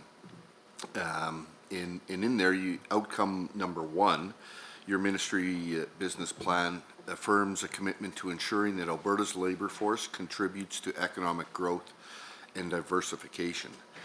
And I see that your performance metric 1A relies on the province's employment rate for assessing your ministry's success in achieving this outcome. It's interesting choice of a metric relying on employment rate rather than necessarily the unemployment rate. And why will the province's employment rate represent a better metric for measuring your ministry's performance than the unemployment rate? And are there any specific sectors within the labour market that you expect to see a significant increased employment rates as we move forward? I also want to ask a few questions with regards to the Alberta at Work initiative, a very important initiative moving forward. Page 141 of the fiscal plan indicates that Labour and Immigration is heading the Alberta at Work initiative. Clearly a very large and important initiative geared toward one of the most important things that our government can be doing is that's creating jobs, getting people back to work, focusing on developing skills as our economy diversifies and as our economy continues to grow. Minister, can you please provide an overview of this initiative, the Alberta at Work initiative, and advise how it will help get unemployed Albertans back to work, how it will help Albertans at work develop skills and move up in the workforce as they move towards careers of their choice. And page 141 of the fiscal plan also mentions that Labour and Immigration's budget will have $79 million over the next 3 years for Alberta at Work. I believe it's a $600 million project over 3 years, if I'm correct. Can the minister provide more details on how the department will invest the $79 million that they are charged with, over and above the fact that they are leading the overall initiative? And finally, the fiscal plan has an entire chapter devoted to Alberta at Work. Fiscal plan, pages 23 to 31, it's a large focus of Budget 2022, and if you could speak to how many Albertans will be supported by the Alberta at Work initiative going forward. That's all the questions I have. Thank you very much. We will go to the Minister for up to 5 minutes for you to respond. Thank you, Chair. Let me begin with MLA Rosin's question on Workforce Strategy 2.7, and I do want to thank her for that question. Labour and Immigration skills and training support include training at work, training for work programs, Canada Alberta Job Grant funding, and new support related to the Alberta at Work initiative. All these programs focus on helping people, including youth, women, and Indigenous peoples, alongside and other unemployed and underemployed groups to gain the skills they need most to find suitable employment. My department is forecasting approximately 4,000 Albertans will be served in training for work programs in 2022-2023. The funding will also be better aligned Canada Alberta Job Grant Program resources with employers. With employer demand for skills training, it is estimated that the Canada Alberta Job Grant would serve 3,700 employers and 11,000 Albertans in 2022-2023. With respect to the broader impact impact we can say this: Alberta's budget 2022 plans investments across multiple departments for the Alberta at Work initiative that will align to support Alberta's economic needs. This would include attracting workforce and investment to Alberta to create jobs for Albertans and fill skills demand for employers. Alberta will establish itself as a destination of choice for businesses, employees, and their families to prosper in future. Alberta's strong education and health institutions, relatively low cost of living, vibrant arts scene, cultural diversity, natural recreation, and sport experiences serve as important advantages that Alberta can make the world a better place. And your last question deals with any projections. Let me say this: anytime we invest in our people, we have an opportunity to see increases in income, and I would remind the members that overall, Alberta enjoys an average weekly earnings level that is higher than the rest of the country. Let me now transition to MLA Van Dyken questions. The first deals with page 83 of the business plan, and a focus on employment rate. The employment rate is the number of employed persons expressed as a percentage of the total population 15 years of age and over. The unemployment rate, on the other hand, is the number of unemployed persons expressed as a percentage of the labor force. The labor force is the number of persons 15 years of age and over who are employed, i.e. have a job, or unemployed, i.e. without work, are available for work, and are actively seeking work. The labor force is a subset of the total population 15 years and over. While both the unemployment rate and employment rate gives a sense of labor market activity, the employment rate gives a broader sense of labor market activity, hence the reason why that particular formula is being used. The second part of your question deals with specific sectors of the labor market that you expect to see increased employment rate. We are already seeing strong economic recovery in many of these sectors in the province, and that is a sign that this government broad economic recovery plan is working. Now, you also touch upon page 141 of the physical plan. And the question deals with an overview of this initiative and advise how it will help get unemployed Albertans back to work. Alberta's labor market has largely recovered from the pandemic. And as I said before, 130,000 jobs recovered, 7,000 jobs created just last month. Yet, those challenges remain. We are seeing emerging labor shortages in some sectors, while underrepresented groups and increased long-term unemployment rates still persist. Budget 2022-23 invest more than $600 million over the next 3 years. And I am confident that the work that my department is going to be doing with the Alberta at Work program, the Alberta Jobs Now program, the Canada-Alberta Job Grant program, all of those put together, including a focus on our vulnerable population to ensure that they get the jobs that would help them live a decent life, is going to be the focus of this government in this particular fiscal year, and as we move forward towards ensuring that we bring the unemployment rate lowest in the country. Thank you very much, Minister. Now we will go to official opposition. Ms. MLA Diol, you may have up to 5 minutes for your questions. Thank you, Mr. Chair. So I'll repeat actually or recap a few of my questions I already asked to the Associate Minister. So, Minister, I'm sure you know that our community organizations play a vital role in promoting diversity and inclusion, and I do have a hard time looking for where the multiculturalism grants go now. So none of the budget documents can assure me that any of the multiculturalism grants exist. So my question again, so how do you plan to achieve your goal to address racism, promote multiculturalism and diversity, and attract, as you say, and welcome newcomers into this province.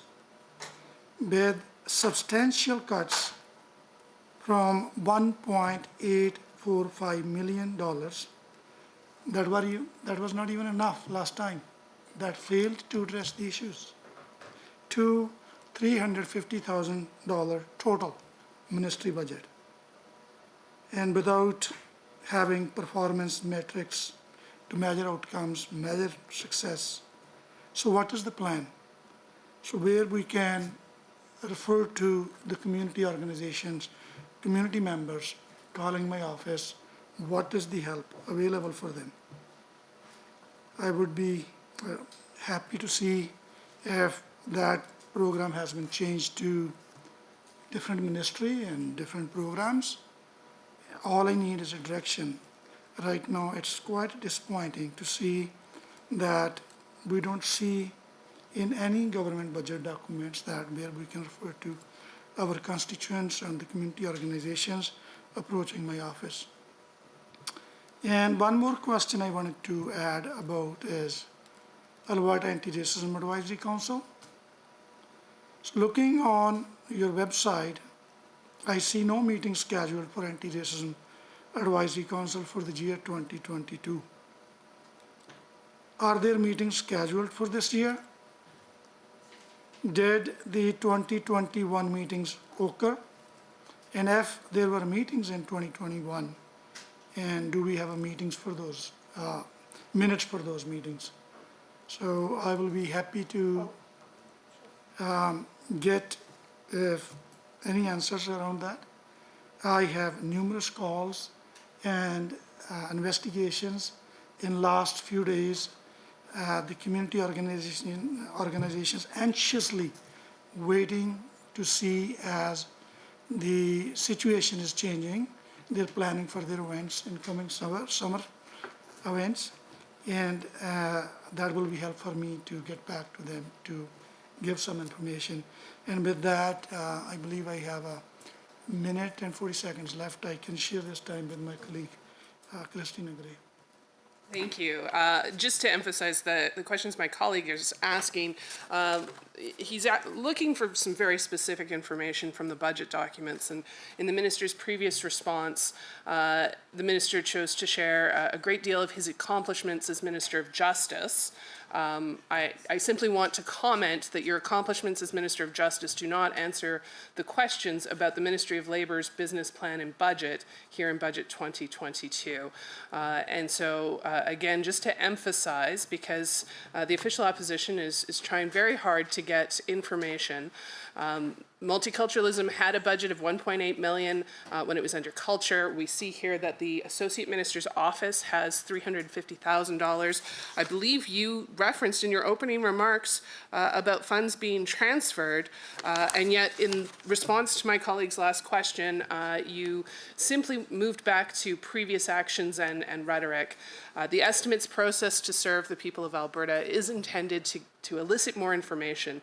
I note that the Associate Minister is in the room, and perhaps the Associate Minister may have more answers when it comes to multiculturalism and how this now new area within the Labour Ministry will support Albertans reducing racism.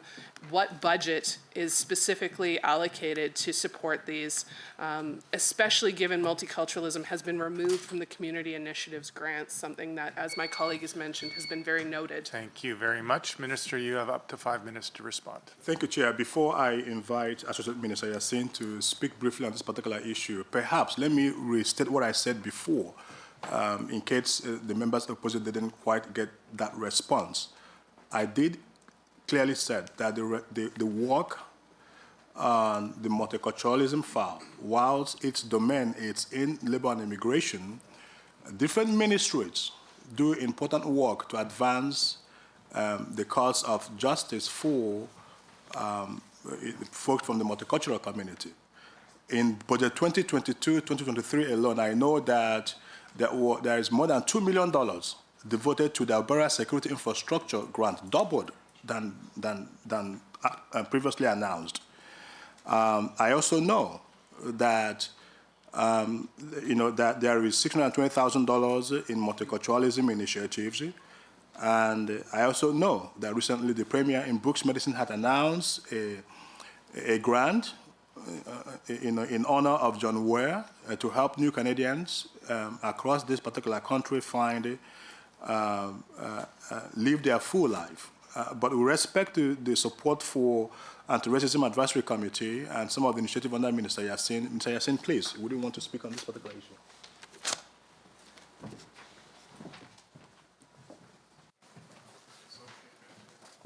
Associate Minister, please introduce your name and your title for the record, please.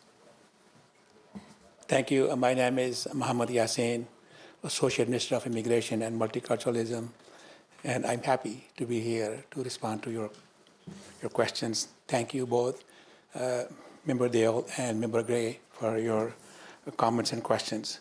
Let me say this to you upfront that I'm so proud and happy to be part of a government that has done so much for newcomers in the last 2-3 years, including credential recognition, opening up new offers for fairness for new offers for newcomers, and a number of other initiatives, including combating racism with respect to a Alberta infrastructure program, establishing a hate crime unit and liaison, as well as funding, mentorship funding for newcomers, and language training funding for newcomers, including over and above the outreach that we've had in the last 6 months, reaching out newcomers and finding out what they're doing, what their achievements are, and where are the gaps, and how we as a government can fill. And I've been very happy with that work as well.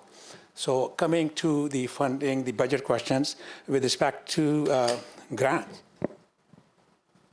we have some grant transferred over into our ministry, and that is about MIIG grant is in our ministry now, and in addition to $350,000, we have a total of $620,000, including that grant and some related funding in that. But the main work in multiculturalism has been, for me, ever since I've taken over, is that and we just had a summit on fairness for newcomers, and we outlined the work that we have done and the work that we will be doing in the future as well. So there will be an ongoing summit every year for newcomers to make this province a magnet for newcomers, because the work that has been done in the past 2.5, 3 years, including 4 new streams for newcomers, entrepreneurial, international students, and foreign students, as well as Alberta renewal programs, all focused primarily outside Calgary and Edmonton, so that when our newcomers come here, they are in the rural communities, and they are actually adding values in terms of creating jobs, in terms of doing things that they are supposed to be doing, and getting in their own fields of studies and training that they've had from the past. And the Fair Registration Practices Act that streamlines the process for newcomers goes long ways, and we've had very positive feedback on that, and it's working really good. Nobody has to wait now for 5 years, 6 years to get their credential recognized, because that process allows and provides 6 months. Thank you, Associate Minister. We will now move to the independent member, MLA Lowen, for his 5 minutes of questions. Okay, thank you very much, and thanks again, Minister. I just wanted to cover some of the questions we just didn't get quite answered, and last time we didn't have enough time. So I'll go back to on page 85 again, workforce strategies. What is that, and why did it more than double as an expense? And why is it also included in capital investment?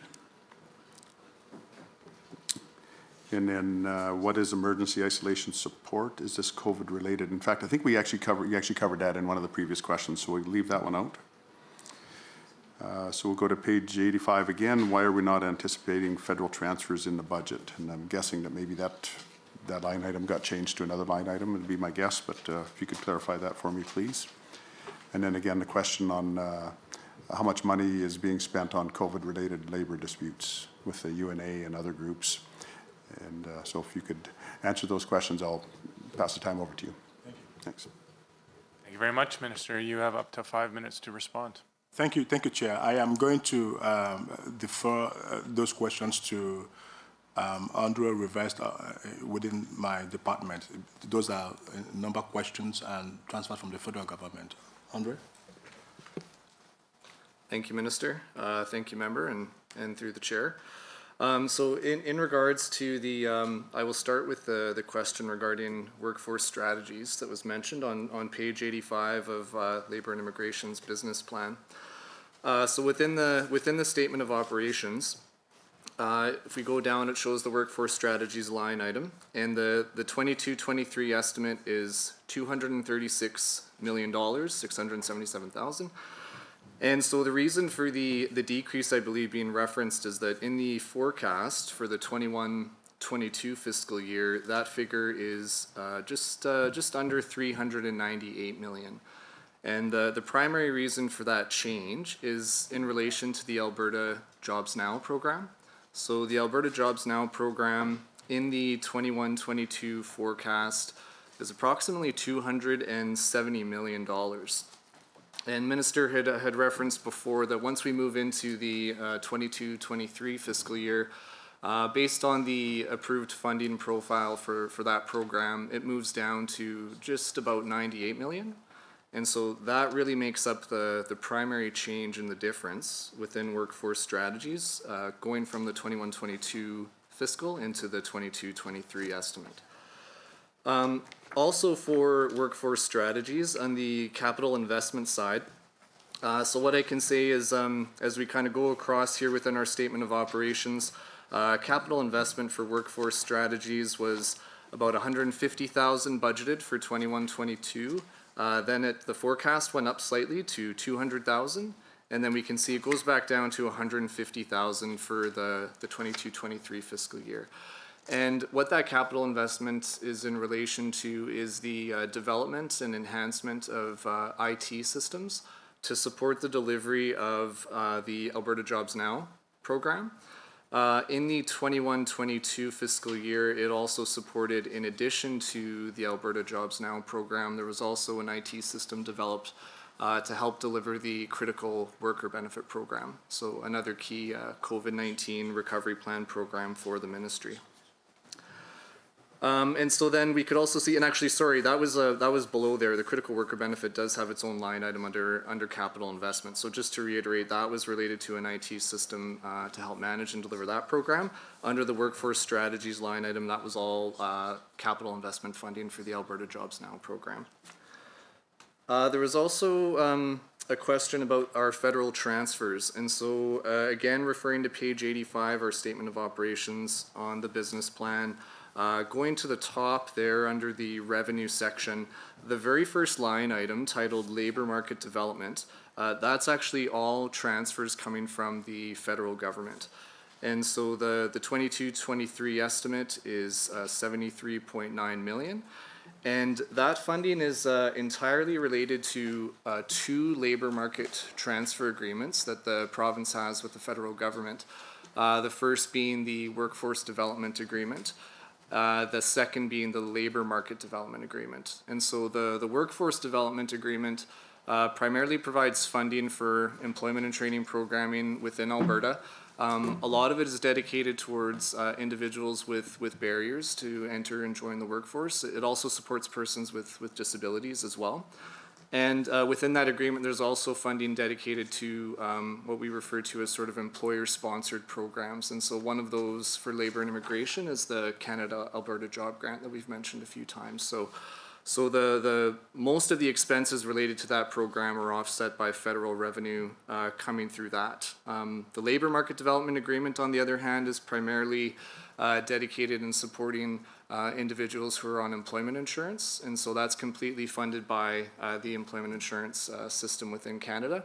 And each province and territory receives their allocation. And so one of the reasons for the changes that we're seeing within the labor market development line item in our statement of operations is the federal government provided one-time COVID-19 funding to Alberta within the 21-22 fiscal year. And that's reflected in there, which is showing a fairly large increase in 21-22. Given that that was one-time funding, as we look forward 22-23. Apologize for the interruption. We will now go to Government Caucus. Emily Armstrong-Hominock for 5 minutes. Thank you. Good morning, Chair, through you to the Minister. First of all, Minister, I want to congratulate you on your new role. You will do amazing. You have a great team behind you. They're hardworking and they always do a really good job. So I just wanted to add that. So on page 12 of the fiscal plan, it states that $23 million has been invested to advance education through the Alberta at Work initiative. This money will be put towards grants and bursaries for low-income students and micro-credential-based course offerings aimed at providing opportunities for reskilling or upskilling. How do you see a reskilled or upskilled labor force helping balanced labor market recovery? And should I just continue? Yes. Okay, also taking a look on page 166 in the estimates documents, I see that on line 2.8 that your ministry has projected expenditure of $9 million dedicated to the coal workforce transition program. Can the minister please advise why this program's budget is decreasing, with the 2022-23 estimate being $9 million compared to the 2021-22 budget and forecast of $18.550 million? Can the minister please outline some of the initiatives that this program aims to take to ensure that Alberta's coal workforce is efficiently transitioned into other sectors of the labor force? What approaches are you taking to ensure that individual Albertans affected by this transition receive the individual support that they need? And Chair, at this time, I'd like to cede my time over to my colleague and my neighbor, Emily Walker. Thank you so much, colleagues, and MLA Armstrong-Hominock for so kindly and generously ceding the remainder of the time to myself through the chair. Minister, welcome. It's great to see you. As MLA Armstrong-Hominock had said, congratulations on your new role. I very much support it, and I know your background in this ministry. Both you and I had been former civil servants in labor and immigration. And I myself had worked at AIMP and IQUAS, and a special shout out to Miles, a former supervisor boss of mine. So it's just, I know the important work this great ministry does. And you eloquently have pointed that out in the great back and forth we've had here with our colleagues at this committee. And also to Minister Yassine, I was very touched by his remarks too on the important work we're doing on the multicultural file within immigration. I think, Minister, I will begin, the main theme I'll be covering here in the time remaining in this block is workplace safety and OHS. I'll begin on page 83 of the business plan. Key objective 2.2 indicates that the department will, quote, support a coordinated provincial occupational health and safety approach through education and outreach-based prevention initiatives, regulatory compliance, through proactive evidence-based inspections and reactive inspection and investigation programs, including COVID-19 response initiatives, end quote. So through the chair, could the minister please expand on its OH&S prevention initiatives and how this will help keep Alberta workers safe and support employers? As well, can the minister also speak to OH&S programs, their COVID-19 response initiatives, and how that will continue moving into the next fiscal year?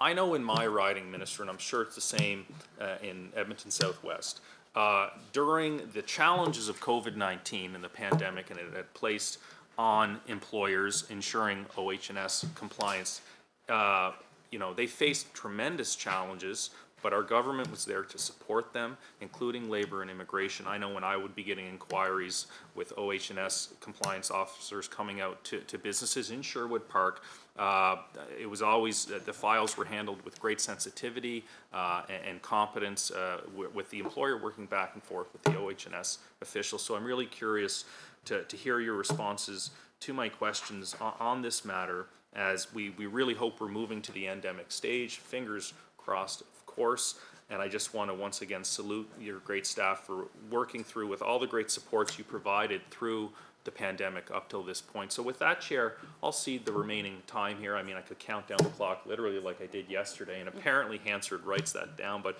back to you, Chair. Thanks. Thank you very much. We will allow the Minister up to 5 minutes to respond. Thank you. Thank you, Chair, and thank you, MLAs Armstrong-Hominiak and Walker. I will begin with the MLA Armstrong-Hominiak question, which deals with page 12 of the physical plan. Albertans value hard work and are generally ready and able to meet the needs of prospective employers. Albertans are also among the most productive workers in our country and benefit from world-class education systems. The future of work is evolving, no question about that. We have more remote work options, increased automation and digitization in our workplaces, and the demand for new specialized skills is changing the nature of work as well. That creates both opportunities and challenges for our province. Continuing to reskill and upskill our workforce to meet these demands would remain an important aspect in our labor market. Ms. Armstrong-Hominiak also touched upon page 166 of the estimate document. Now, the program activity in this line item is driven by the operational decisions of the eligible coal companies responding to market conditions, with program uptake aligning closely with company decision to terminate eligible staff. Program staff liaise with the eligible coal companies to keep informed of termination plans and adjust forecasting as needed. Coal companies are making operational decisions to accelerate their transition of coal-fired electrical generation, resulting in coal workers being laid off sooner than anticipated when the program was launched in 2018. This adjustment ensures coal workers can continue to be supported by the program to transition to other work or retirement. I will add this, with what we see going on in the global community today, I will leave that to folks out there in the public to make their judgment as to whether or not that was the right decision for our province in 2018. Certainly, for me, I would not have made that particular call, given what we do know now. The second part of MLA Armstrong-Hominiak question deals with what initiatives that this program aims. Workers whose jobs may be affected by the transition from coal-fired electrical generation to less carbon-intensive energy sources continue to have access to support through the Coal Workforce Transition Program. This program includes bridge to retirement grants, provide financial assistance at 75% of employment income for up to 72 weeks for those close to retirement. Bridge to re-employment grants combined with employment insurance provide financial support at 75% of employment income for up to 45 weeks. Then relocation assistance of up to $5,000 is available for those moving for a new job. And finally, advanced education also support affected coal workers through vouchers. Now, MLA Walker talked about page 83 of the business plan and 2.2 of the key objectives. The prevention initiative was developed by Alberta Labour and Immigration. The program aims to provide an evidence-informed approach to illness and injury reduction and align OH&S system partner resources. Now, these partner resources, which include health and safety associations, WCB, and labor organizations, influence health and safety in Alberta workplaces and help maximize the effort made by all parts of the system. Now, you also talked about what occupational health and safety programs, COVID-19 response initiatives, and things like that. Now, this program will continue to respond to COVID-19 in the workplace, and inspections assess work site parties' response to COVID-19. During inspections, officers focus on key aspects of the internal responsibility system, including hazard assessment and control, and engagement with health and safety committee or health and safety representatives, and promote education and awareness of COVID-related hazards, and control measures such as physical distancing, personal protective equipment, sanitation, and cleaning practices. Thank you very much, Minister. We will now go back to the official opposition with Ms. Gray. 5 minutes to ask questions. Thank you very much. I believe this may be my final 5 minutes. I do just want to say again that it's been very disappointing, the lack of substantive answers that we've had at this estimates, but I will put forward some final questions and ask the Minister to please respond the best he's able to. On OH&S, I wanted to ask around Westray and if there continues to be ongoing training and focus on partnerships between OHS and law enforcement where criminal liability may be at play, so the Westray implementation for OH&S.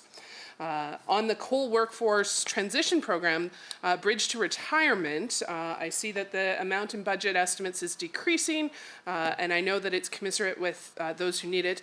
My one question was a policy one regarding the program. It appears that the program had a change made to it such that if an applicant is receiving any employer pension or employer retirement fund of any kind, they are ineligible to the Bridge to Retirement program. I've personally met with a worker who worked for the coal mine for 30 years and is being disallowed from using Bridge to Retirement because he currently gets $40 a month from a job that he did when he was a young man in his 20s. And I think that that's a big gap in the programming, that any money whatsoever from others is being discounted. And I would request that the Minister consider reviewing that. I wanted to ask the Minister when it came to professional regulatory organizations. As a new Minister to this file, he may not be aware that during debate on previous legislation that impacted PROs, there was concerns about lack of consultation. And I'm actually hearing from PROs now that there's anticipated legislation that will foundationally change how they're governed. And there are big concerns that there's been inadequate consultation on that as well. And so, this, no response necessary at this point other than I think there may be some concern there, and we'll certainly have an opportunity to debate that in the legislature if legislation is introduced. I wanted to ask the Minister when it comes to appointments to agencies, boards, and commissions, appointing to Labour Relations Board, Workers' Compensation Board. There are many ABCs within the Labour Ministry. How the Minister is ensuring that there are diverse, well-represented voices, and that those appointments are fair and balanced within the labour relations context of employers and workers. Talking about immigration, the Minister had said that they've been doing the work to support newcomers, and I understand there's been a summit for newcomers. I will submit, I would love to be invited to the next one. I'd be happy to be there as a member of the official opposition to learn more, because when it comes to the Fairness for Newcomers office, there's very little information that's been shared. At estimates last year, I had a really great discussion with the Minister about what they were doing. That year, it was a lot of information gathering. At this point, a year later, my expectation was that there was going to be having received that information, now starting to put in new timelines, baselines, changing behaviors to increase the fairness for newcomers when it came to the timelines. That being said, we've seen no performance metrics, no reporting on this, and I continue to hear from constituents who've called the Fairness for Newcomers office and then been told that that office can't specifically help them.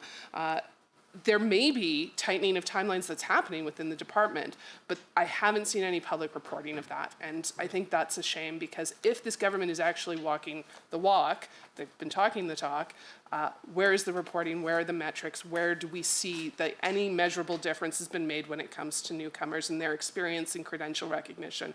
Because watching very closely, there doesn't appear to have been any measurable change, just a lot of monitoring, just a lot of reporting. Refusal to process labor market impact assessment applications. There's a note on the website that says the Employer Liaison Service will operate until April 2022. Is this program going away? One that helps local Alberta employers find local applicants and unemployed Albertans. The pilot that was started with the federal government to ensure that unemployed Albertans are prioritized in certain job categories, I think is incredibly important, especially as Alberta continues to have high unemployment. My question and concern is that this may be stopping. I understand as part of the recovery plan, additional occupations were added to the list, so the government obviously sees the value. I'm curious what's happening with the Employer Liaison Service. And finally, Alberta Advantage Immigration Program. I'm curious about processing times. I'm curious about how many expressions of interest have you seen in the 4 new streams? I realize they've only been out for a few weeks. How much revenue are you expecting from those applications? Thank you, member. Appreciate all those questions. Minister, you have up to 5 minutes to answer the official opposition. Thank you, Chair. With respect to MLA Gray's first question on criminal liability for workplace injuries, I'm going to pass on that question to be addressed by one of my ADM, Mouse. Mouse, please. Thank you, Minister. Thank you, member, and through the chair. So the question related to what's known as the Westray Law or Westray Bill, which is or was an amendment to the Criminal Code of Canada regarding criminal liability of corporations and individuals with respect to workplace deaths and injuries. I believe the question related to, how is that being operationalized, so to speak, or the types of training that are occurring on the application of that provision of the Criminal Code of Canada. So I guess starting point, all of our officers receive training with respect to the criminal liability piece, and we understand that training is available to all police agencies in Canada through the, I believe it's called the Canadian Police Knowledge Network, and similar training for prosecutors.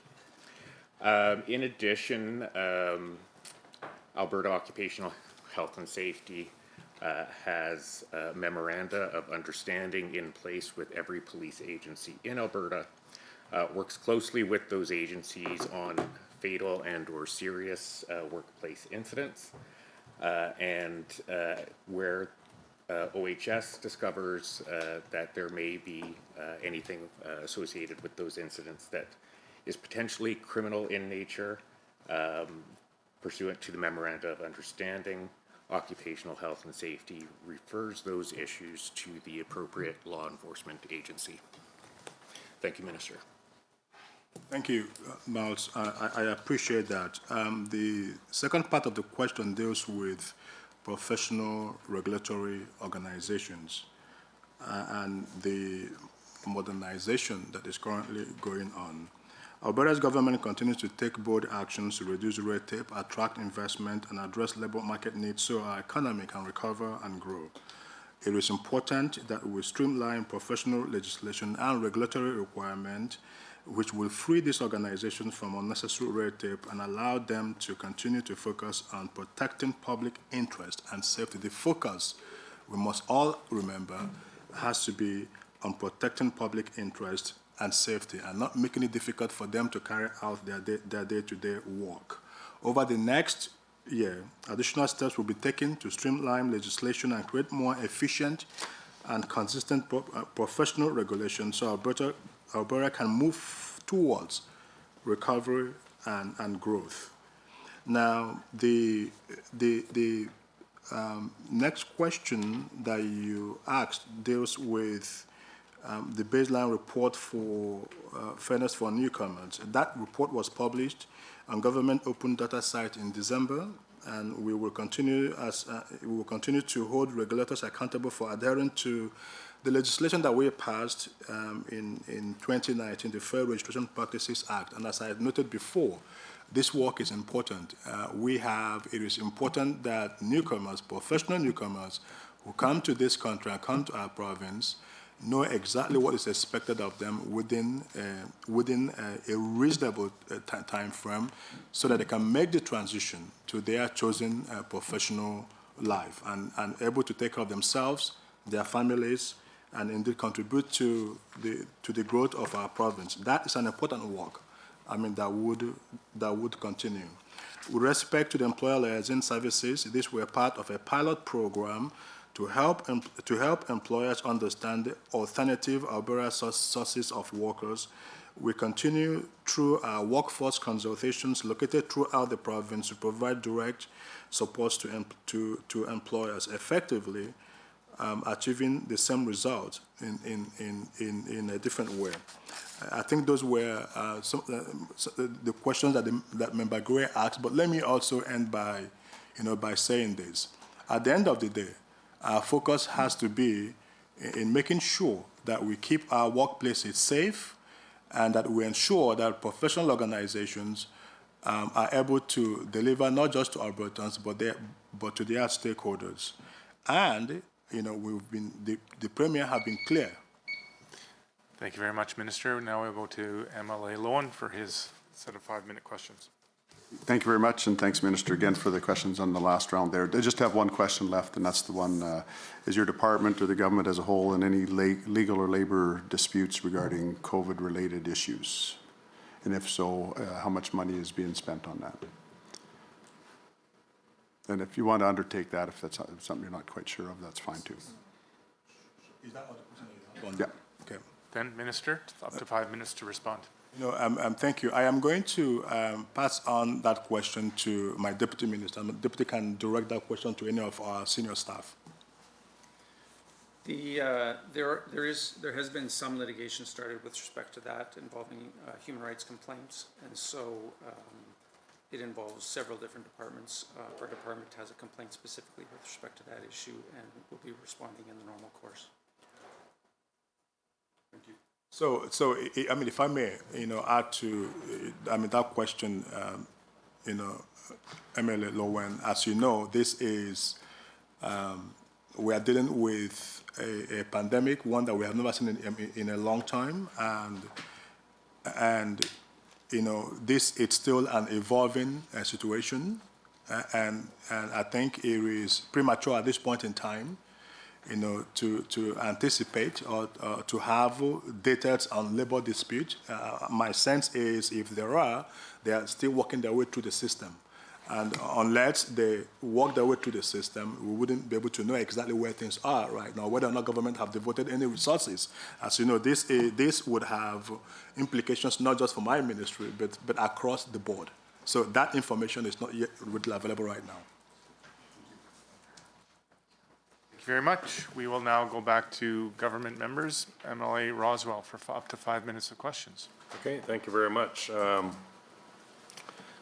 Alberta's long been a great place to work. I've worked here most of my life. And I see in line 2.4 on page 166 of the estimate documents that your ministry expects to spend $4 million on labor attraction and retention. Can Minister speak to some of the strategies or programs being implemented to make Alberta an attractive place to find work for out-of-province Canadians and immigrants? Just, like $4 million is like what would you be spending that money on? And can Minister speak to what supports or programs are in place or being put in place to ensure Albertans who have recently joined the province's labor force are incentivized to stay? So I'm not sure how big of a problem that is, like people coming and then working a little bit and taking off, if it's a big deal. So it's if you could kind of explain that to me and see if what type of incentives would you do to make or get people to try to stay. The other one is relative to professional regulatory organizations, which have been MLA Gray had spoken about to some degree.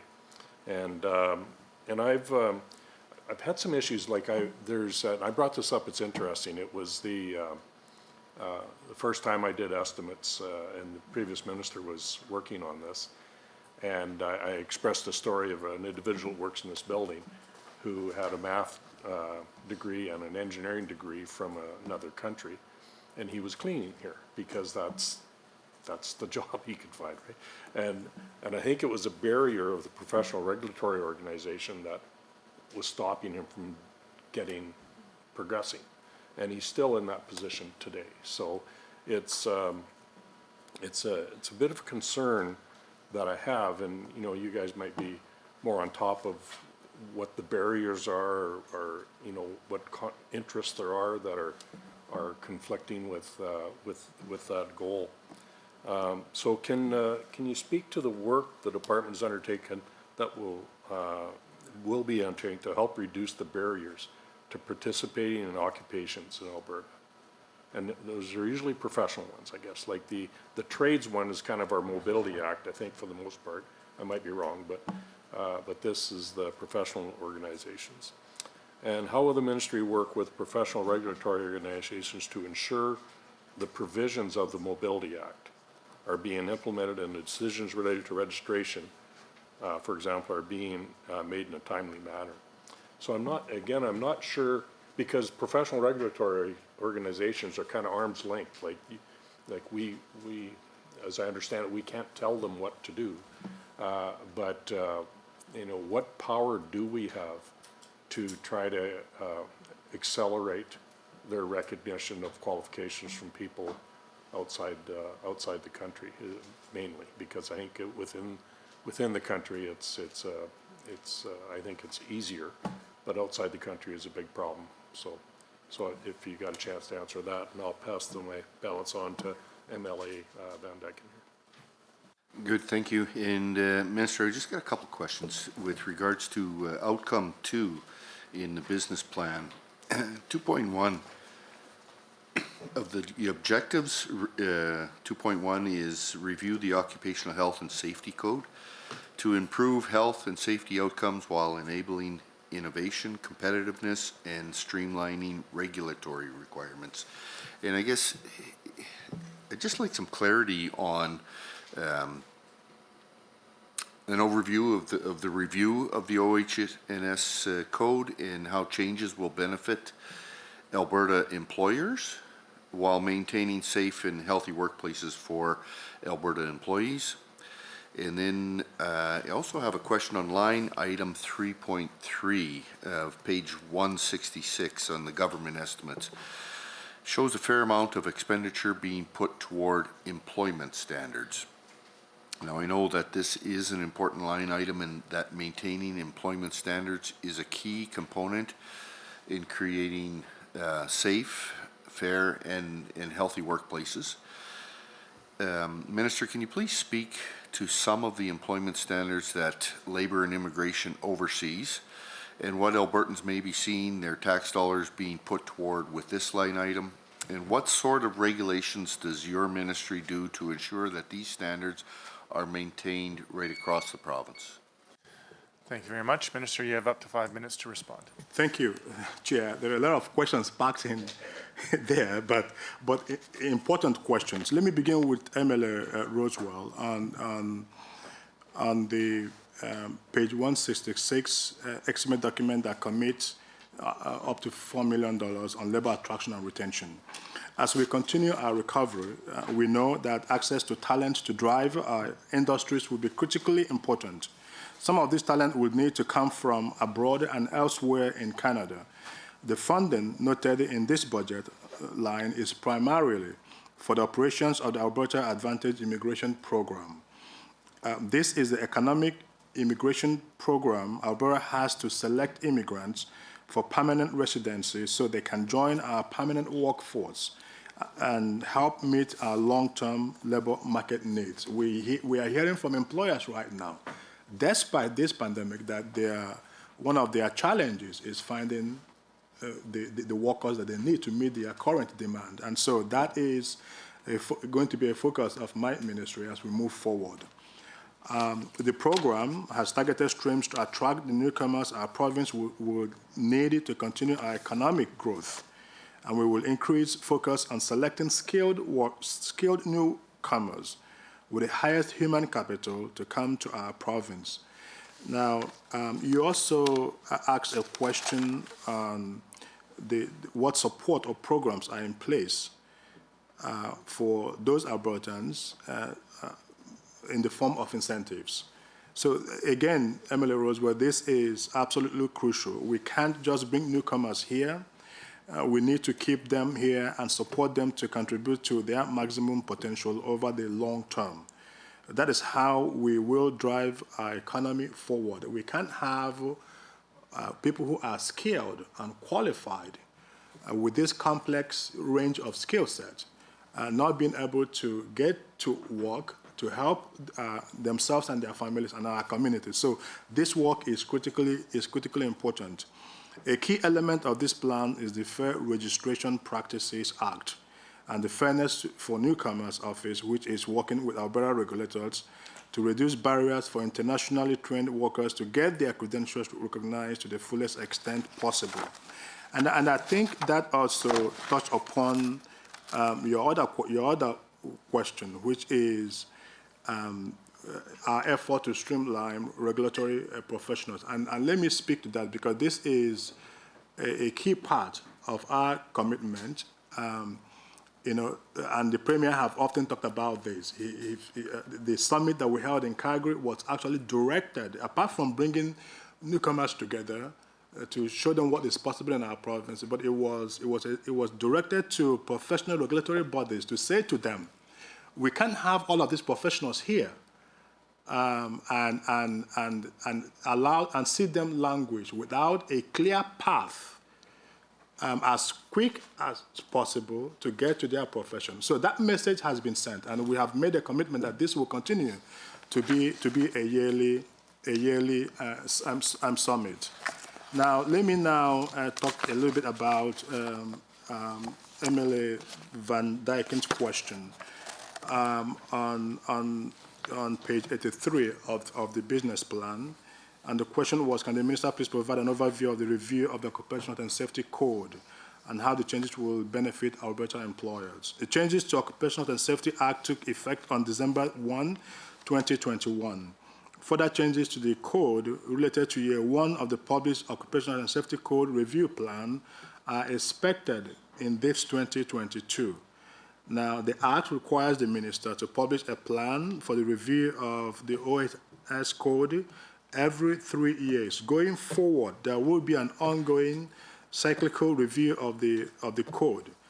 Now, in December 2019, government committed to reviewing all OHS legislation and associated regulations by the end of 2023. So I think, your last question deals with line item 3.3, respect employment standard. As you know, this is where I worked when I was in the public service, and that work is important to me. It deals with making sure that we have the floor level minimum wage, payment of earnings, hours of work and overtime, vacations, and general holiday paid, job-protected leaves, youth employment, termination of employment. These are important work, to ensure that everyone in our province have the required standard of employment in our province. Thank you, Minister. We will now proceed for the last little bit of time to the official opposition, Emily Gray. Thank you very much. And let me just start by saying thank you to officials, thank you to the department staff for the work you do in the Ministry of Labour. I greatly respect the work that happens. I have found these estimates to be frustrating. Minister, you were just talking about the Fairness for Newcomers Office. That Fairness for Newcomers Office with your government implemented 2 years ago is not doing anything at this point. The report that you mentioned being published is really just measuring baselines. And to be fair, you did not even gather the quantitative data on timelines. How long are things taking today? That's not gathered in the report. And this was my concern that I was raising to you. So far, all you've done is measure and talk about things. The interim decision, 6 months, not real action. People see this, again, lip service. Your government has reduced safety for workers through the changes that have been made to occupational health and safety, has reduced rights for workers through occupational health and safety changes as well as employment standards. Thank you very much. I apologize for the interruption, but I must advise the committee that the time allotted for consideration to the ministry's estimates has concluded. I would like to remind committee members that we are scheduled to meet Tuesday, March 15th, 2022 at 3:30 p.m. to consider the estimates of the Ministry of Culture and Status of Women. Thank you, everyone. This meeting is adjourned.